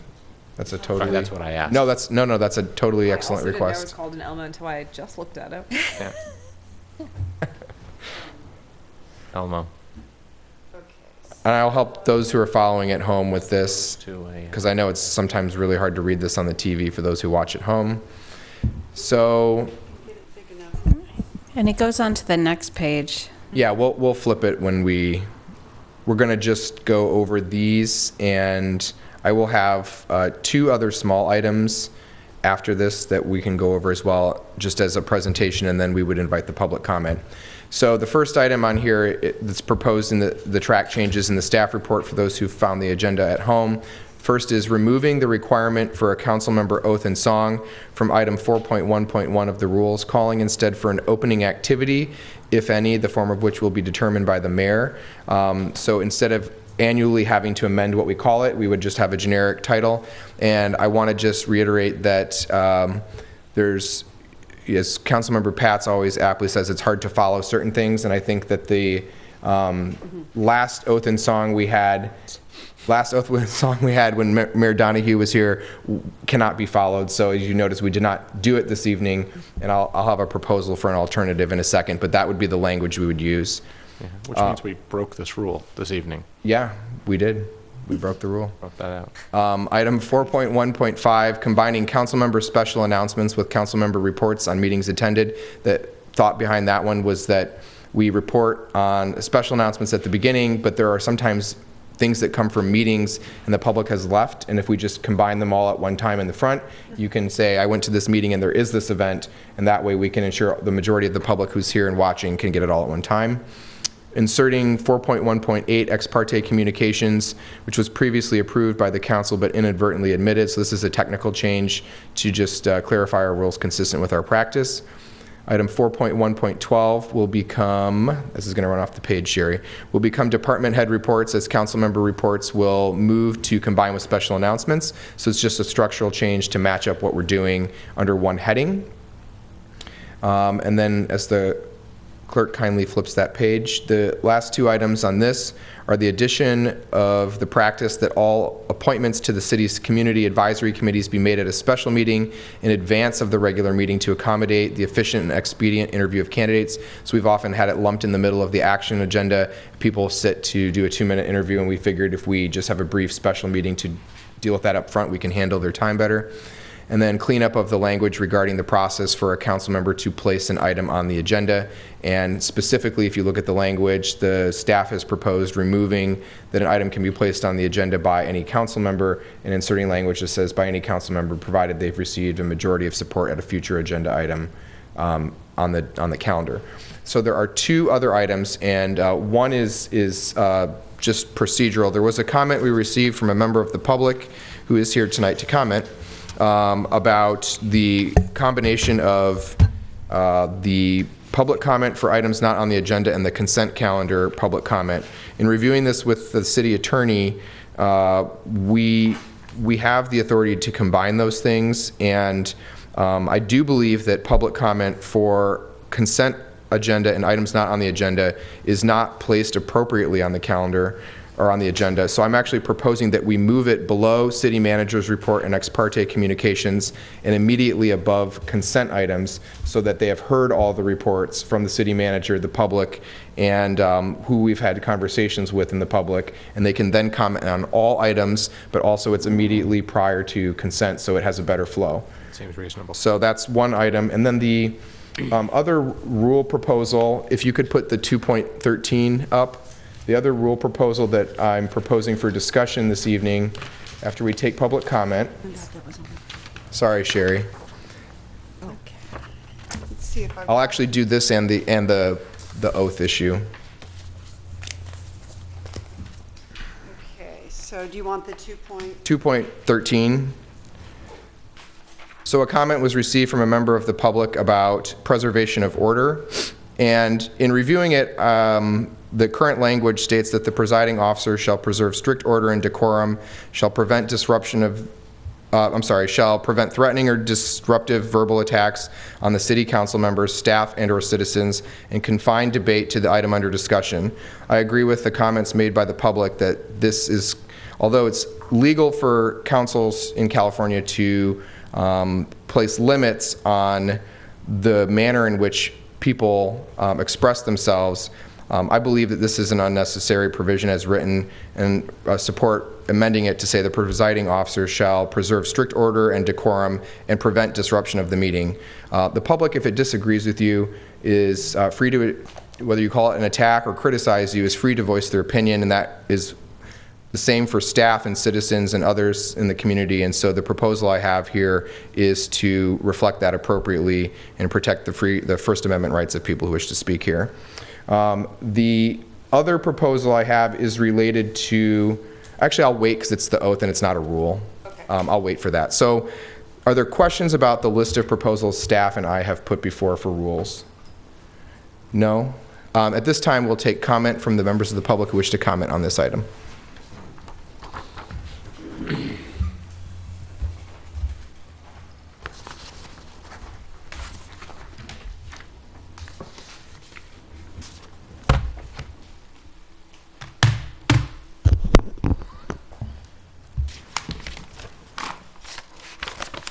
Okay, well, I'm happy to hear the mayor say 2.13 is not, he doesn't believe he thinks it curtails on the citizens' right to free speech, and I agree with that. So just to convince the rest of you, I made a sample sentence here that is illegal for citizens to say here at the council chambers. One sentence, and I just crafted it. This is a for instance sentence. Councilmember Donahue is a blowhard politician because he promised to install level 4 traffic calming on Horton Street if elected, but he lied. That is an illegal sentence. That can't be uttered here in these chambers. And the reason are threefold. One, it's impertinent. And that's according to the city rules. The citizens may not make impertinent comments to council members. So it's impertinent. That was an impertinent sentence. It's a verbal attack against a council member. That sentence was. And it addresses a specific council member, and that's also illegal. So this sentence, Councilmember Donahue, for instance, is a blowhard politician because he promised to install level 4 traffic calming on Horton Street if elected, but he lied. For uttering that, I mean, I just did it, I could be arrested, hauled out of the room. And if you are hauled out involuntarily, that's a technical arrest. And so you could be arrested in Emeryville for saying what I just said. So clearly, a person should be able to say that sentence or similar sentences without fear of arrest. So, I mean, I hope you can agree with the mayor that we need to clean this up. Okay, now quickly, the media does not have to be removed from a room. The city of Emeryville has not defined what media is. Cite the number so we can follow. 2.15. The media is not defined by the city, so anybody can say they're in the media, and then that would be all people on Earth. So that's, you need to clean that language up. And then regarding the agenda, the consent calendar. The consent calendars items are put on that calendar because of what the city says the staff believes that these items should be on the consent calendar, and that is capricious. So you're taking away our rights to dutifully comment on public's business based on something that the staff believes is capricious. I don't think you should do it. You may legally be allowed to do it, but it's capricious, and I just don't think it's right. And then the last thing is okay. Thank you. I ran out of time. Thank you for your comments. Thank you. Are there any other members of the public who wish to speak on this item? Seeing none, we'll bring it back for discussion. So my first question to my colleagues is, are the recommendations that were provided by staff in the staff report generally acceptable, or do people have concerns about those? Over here, anyone? I like them. You like them? Me too. Yes? Yep. Yes. So all the staff recommendations are going to be part of the motion. And then I had a couple separate proposals, so moving the public comment and for items not on the agenda and the consent down right before consent. Is there any that was issue? Brilliant. You think that's good? That's good. Thank you. Okay, thank you. And then the last one is the proposed language for preservation of order as substitute language as redlined on the screen. Are there comments or questions about that? We certainly wouldn't want Member Donahue called a blowhard anymore. But I think I'll support this. I found that neither threatening nor disruptive. So. I will note that the American Civil Liberties Union is actually engaged in litigation with the school board in Kansas, where they put into their rules that you could not, at public comment or on an agenda item, criticize any member of the school board without removal. And although that's not what the language is here, I believe that the spirit of public hearings is to receive criticism, compliments, which are maybe fewer than the criticisms you receive here, but that's the function and nature of government, and so I do support the public comment we received on this, and so people are good with that? Yes. I've looked into it. There's Brown Act language. There's Brown Act rulings that you can criticize both council members and staff. There's been rulings that it's perfectly within the Brown Act. There's been precedent. Yeah. And as to the question, just because the public did participate about defining the media, we aren't going to handle that item this evening, but I think it's worth just looking at how it does present a question that I think merits just a little bit of our time offline, and we can talk about that later. So with those agreements, is there a motion on these items? Yes, I move that we pass it as we have redlined it. Okay, so we have a motion from Member Donahue. Second. And a second from Vice Mayor Medina. Madam Clerk, hello. Now I have to do it from memory without my little cheat sheet. Councilmember Donahue? Aye. Councilmember Martinez? Aye. Councilmember Pats? Aye. Vice Mayor Medina? Aye. And Mayor Bowders. Aye. And as a one follow-up to this item before we move to the end of our meeting, I've asked the clerk to put one other piece of information on the screen, and I will invite public comment on this because it was not considered in the prior discussion that was motion related. But as it relates to a practice of the City Council, what you have before you is the original Pledge of Allegiance. And I want to thank Member Donahue for inspiring me to think about this. Member Donahue and I had a conversation last year when he asked me, do you think Woody Guthrie would go over well in the chambers? And I was totally supportive of whatever you thought would unify us before a town hall. Now, we were not unified in harmony, perhaps, but I think the spirit of what we did as the year went on reflected something unique and something I am very appreciative of you for. I think it was a contribution you made to the city that may get laughs at and stuff at times, but I actually think was an extremely insightful contribution. And so in thinking about what it meant to me, there's a lot of divisiveness at the national political level today. And I think that the health of our republic is in a greater state of question than it has been in a very long time. And if you're in an elected position, as the five of us are, that's sometimes a challenging thing to overcome. But I believe locally we have the power and ability to unify people and to promote civil dialogue. And so I wanted to present this after we had invited the public to criticize us by changing our rules, because I believe that you can be critical, but you can also be together. And so the reason I have proposed the original Pledge of Allegiance, and the way we would do this is we would literally put this on the screen for all the folks in the audience to see every evening if they wish to participate with us, is because I want to provide you a little bit of context. In 1892, Francis Bellamy wrote in a publication called the Youth's Companion, the original Pledge of Allegiance. And at the time, it was designed to bring unification between a country that was suffering after the Civil War and division between the North and the South. And there were several proposals, and he thought many of the others were very juvenile and would not be taken seriously. And this original pledge was designed to be recited by students in schools and camps and youth programs all across the country as a way of reminding them that we are all Americans. And so this is the original pledge, and it had several amendments. In 1923, it was amended to say, "I pledge allegiance to the flag of the United States of America and to the republic for which it stands, one nation indivisible with liberty and justice for all." And in 1954, President Eisenhower convinced Congress to amend it to add the words "under God." And that was in light of what they believed were attempts at communism, subverting the American public. And in 1923, the amendment to add the flag of the United States was actually born after World War I, because people were concerned that when you pledged allegiance just to my flag, that there were many immigrants in the country who were not loyal to our country, and they were loyal to Japan or Germany. In fact, the actual recitation of the original pledge was different too. It began with a salute, and after the word flag and the republic, students were taught to hold their hand out like this in honor of the flag and point towards the flag.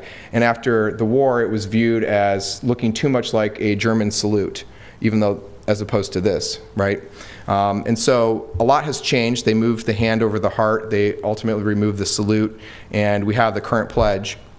And I think of all the things that were done to the Pledge of Allegiance since its initial conception, and I think back to what the spirit of the original pledge was. And to me, the original pledge was, at its core, an effort to unite people. And we will not always agree in this town with one another. We do not agree with each other as a nation, but we have an obligation to remind ourselves, whether we take these words literally to mean I'm pledging allegiance to a flag specifically or not. To me, I would ask my colleagues to support this recital of the pledge at our meetings as a reminder that we have an obligation to one another. And so, unless there are comments or feedback, I also believe that even though it is the mayor's prerogative under the rules we just adopted to decide how to open the meeting, I don't want to do something as an effort of unity that is not something we all agree on. So if there is not an interest in doing this, I will forego doing anything if that's how people feel more united. So with that, I will reopen it for public comment so that people have an opportunity to comment on this proposal, and then we will take discussion, and that will be the last item for the day. Public comment is open.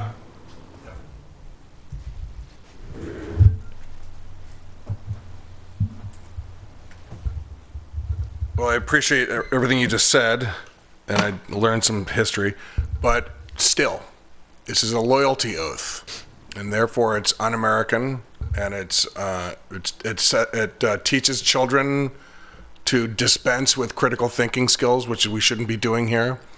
But I pledge allegiance to my flag. That's you are saying it's my country, right or wrong, and it's a loyalty oath. And I don't think we should be in the business of having a loyalty oath here. I think you should investigate this farther and go with your ideas, because I like your ideas, you being the mayor. I like your ideas. What you're thinking about, I think, is really valuable. In other words, something is unifying. But I just don't think you should do that, because I think that's a loyalty oath. I think you should expand your thinking, come up with something better. Thank you. For your comment. Are there any other members of the public who wish to comment? We have one more.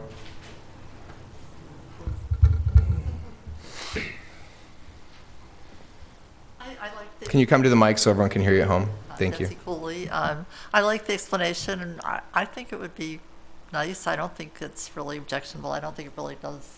Personally, don't think it does. No disrespect to Mr. Donahue. I don't think that it really does all the things that Brian is saying it does. I think it's just sort of a formal way of getting things started and trying to think of ourselves as one country. So I would be for it. Thank you. Other members of the public? Seeing none. Discussion, how do members feel? I would be more than happy to recite this pledge at the beginning of our meetings. I think the intent behind it is very honorable, and it is your prerogative, so I'd be happy to go along. Member Donahue? I will support this. I think that I like that that it has its history, that it does. And yes, we had the Civil War, and we were really concerned about this. We're a divided public right now. It has a little bit of historic relevance that's renewed, and to trim it down from the great lengths it went to and the anti-communist sentiments, I think seems appropriate for now. Of course, inventing something absolutely new, like my brother was suggesting, might be very exciting. You know, novelty, the American public loves novelty. I think that there's a lot to be said for this, and I will support it. Thank you. Vice Mayor Medina? I am totally fine with this. I will try to do it more on key than our previous. No singing involved. Member Pats? Thank you for your wonderful summation of some of the history of the pledge. I don't know where to begin with this. I don't know if I should talk personal stories or talk about challenges. You know, I have an overwhelming sense of civic duty, but I've often run into pledges and oaths and their challenged history. You know, I am a child of immigrants, and I don't talk about it much, but my parents were born in the 1930s in Germany. And so I struggle with patriotism and nationalism from just my own personal history of what that looked like for them.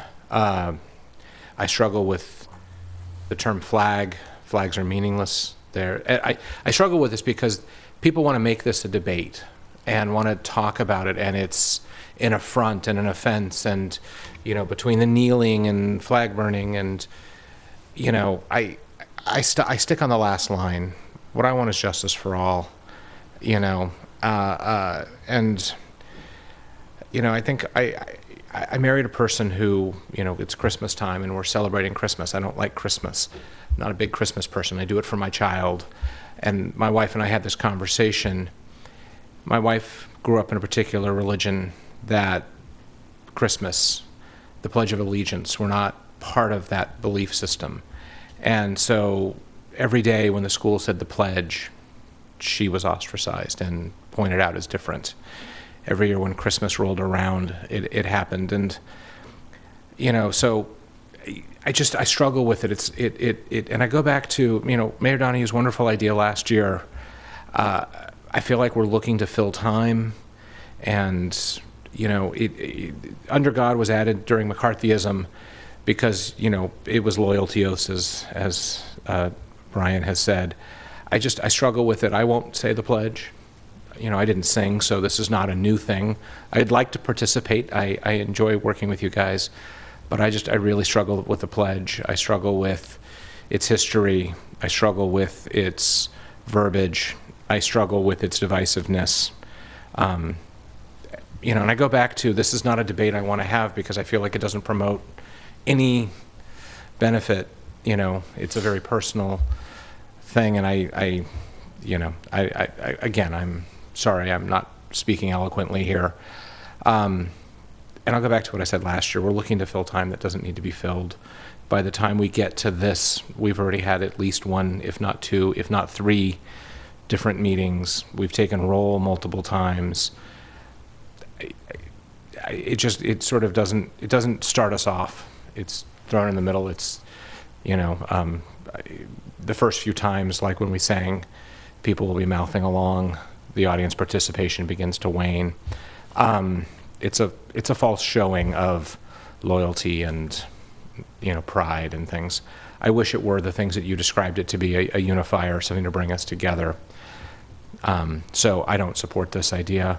I do appreciate the sentiment you're trying to get at, and I'm done rambling. So I want to lift up your comments, because one of the things that I think is one of the most powerful ways to be unified is to respect each other when you disagree. And so your disagreement with this proposal or the language here is not offensive to me. I have a lot of respect for you and for what your personal views are of it. And knowing that disagreement is real, my question for you is, would you be uncomfortable expressing that disagreement if we exercise this? Because if you would feel singled out or put on the spot if we participated in this and you opted not to, as I noticed you did. I sat next to you this past year, and that would make you uncomfortable. I would not move forward and ask us to do this. If you wish to express that dissent, knowing that the rest of us support you in that, and that is in and of itself still unifying, would that change your opinion in any way? One of the nice things about sitting in my world of privilege as I do, I tend to be very comfortable doing most things. It's just the perks of genetics sometimes. So I would not be uncomfortable if you did it. I will make my, I feel like it's a debate I don't want to get into because it wastes the public time. So, Okay. You said it great last year. You said it's the mayor's prerogative. That's why you supported it. And I think this is, again, it's mayor's prerogative. If this is what you want to do this year, that's fine by me. I will stand respectfully, quietly while you do. Well, I really respect you for sharing all of that, especially the personal items, and before the next meeting, we'll think about and decide whether to do it. We don't have to put it on the agenda as an item because we now have a generic agenda title so that we can be flexibly responsive. You can have us do anything. No, I didn't. Interpretive dance, here we come. Yeah. The first time we hokey pokey, I will do it, but I'm going to glare at you, Member Martinez, the entire Yes, time. actually, we will. So no, since she said we can do anything I want, maybe we'll just have Ms. Martinez do the hokey pokey, and the rest of us will give her scores for her success. Yes. Okay. Well, I appreciate. We moved very quickly this evening, and I appreciate the indulgence on that matter because it is an important item, and as Member Pats noted, there's a lot of debate and discussion about it. And I think giving and treating it with some dialogue and respect is important. Item 13 is communication and reports, department heads. I would turn first to, actually tonight, the police chief and ask if you have anything you would like to update the community about. Yes, thank you for that opportunity. I just wanted to recap the events of yesterday evening. We had a shooting in the Target parking lot, and what we know today is that 3 people were involved in a dispute. It resulted in 2 people being transported to area hospitals with multiple gunshot wounds, and 1 person was detained and later last night arrested for assault with a deadly weapon. This incident is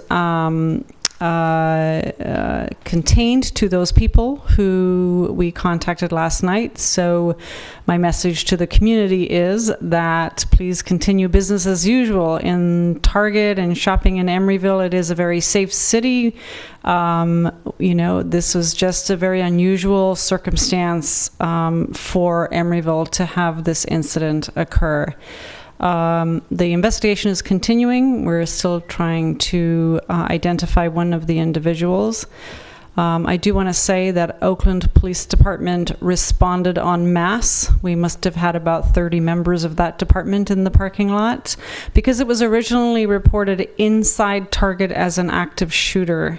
And that's what Oakland PD heard. So that's, I think, one of the reasons we had so many. But they did end up helping us gather all of the evidence, and there was a lot of evidence. And we had 3 crime scenes. So I really want to give a remark of great gratitude to Oakland PD for collaborating and assisting us yesterday. It was a tremendous help to my staff. And so that's about it. I don't have any information other than that because it's an ongoing investigation and we're still trying to identify one of the individuals. Thank you. I'll take any questions that you might have. And I understand this ongoing investigation, so I don't want you to worry that the question I'm going to ask is going to go there. You put in your letter that Target itself did a wonderful job. Yes. With their, and so I just want to take a moment and highlight that their response as well shows just, good community member and dealing with what wasn't an active shooter, but they followed the protocols as I understand it. And yeah, so they that's did. Great. I'm very grateful for their cooperation. They immediately shut down the store. We had to cordon off the parking lot. No complaint. They worked with us. We helped them get their night crew in safely. A great partner for us all along. Yes, thanks for mentioning I just that. wanted to highlight that. Yeah, absolutely. Are there other questions for Chief Tejada? No, thank you, Chief Tejada. Chief Winokur, do you have any comments or reports? Yeah. Mr. Bryant? No? Andrew? City Attorney? Is that it? No other reports? Okay. So we will move to the last time we'll be doing it this way. Council members reporting on meetings attended. Does anyone have any meetings that they attended that they wish to report on? Nope. Future agenda item requests from council members. Seeing none, we will adjourn this meeting, and the time is. We will go back to the successor agency as soon as we. Yeah. Just wanted to say we have 2 art openings next week, and so I meant to do that at special comments. So absolutely. Go ahead. No, go ahead. Well, now you're going to have me on the dates, but just we're opening. 12th. Thank you. The 7th and 13th. 7th, 12th, and 13th. So 7th, 12th, and 13th. I know about the 12th at the Senior Center, but I just wanted to make sure that we mentioned the Senior Center is the 13th. The 12th is the Powell Street Shell Mound Underpass. Right. And the 7th is here at City Hall, correct? Right. Yeah. Yes. Here. So just wanted to make sure we mentioned those. Thank you. And that information, is that online, Sherry? Do we have those events online? I believe those went out as news releases today. Okay, thank you. I'm on Facebook. All right. Are there any other updates? No? All right. That meeting is adjourned. I call back to order. The time is 9:45. I call back to order the successor agency for the redevelopment agency to pick up where we left off at action item 7.1, resolution of the City of Emeryville, a successor agency, approving the 2018 calendar meeting for the successor agency. Is there a motion? Public comment. I'm sorry, public comment. Thank you, Mr. Pats. No public comment. Is there a motion? I move the resolution to match the calendar that we passed in the regular city council meeting. Second. We have a motion from Member Martinez and a second from Member Pats. Please call the roll. Councilmember Donahue? Aye. Councilmember Martinez? Aye. Councilmember Pats? Aye. Vice Mayor Medina? Aye. And Mayor Bowders. Aye, this meeting is adjourned.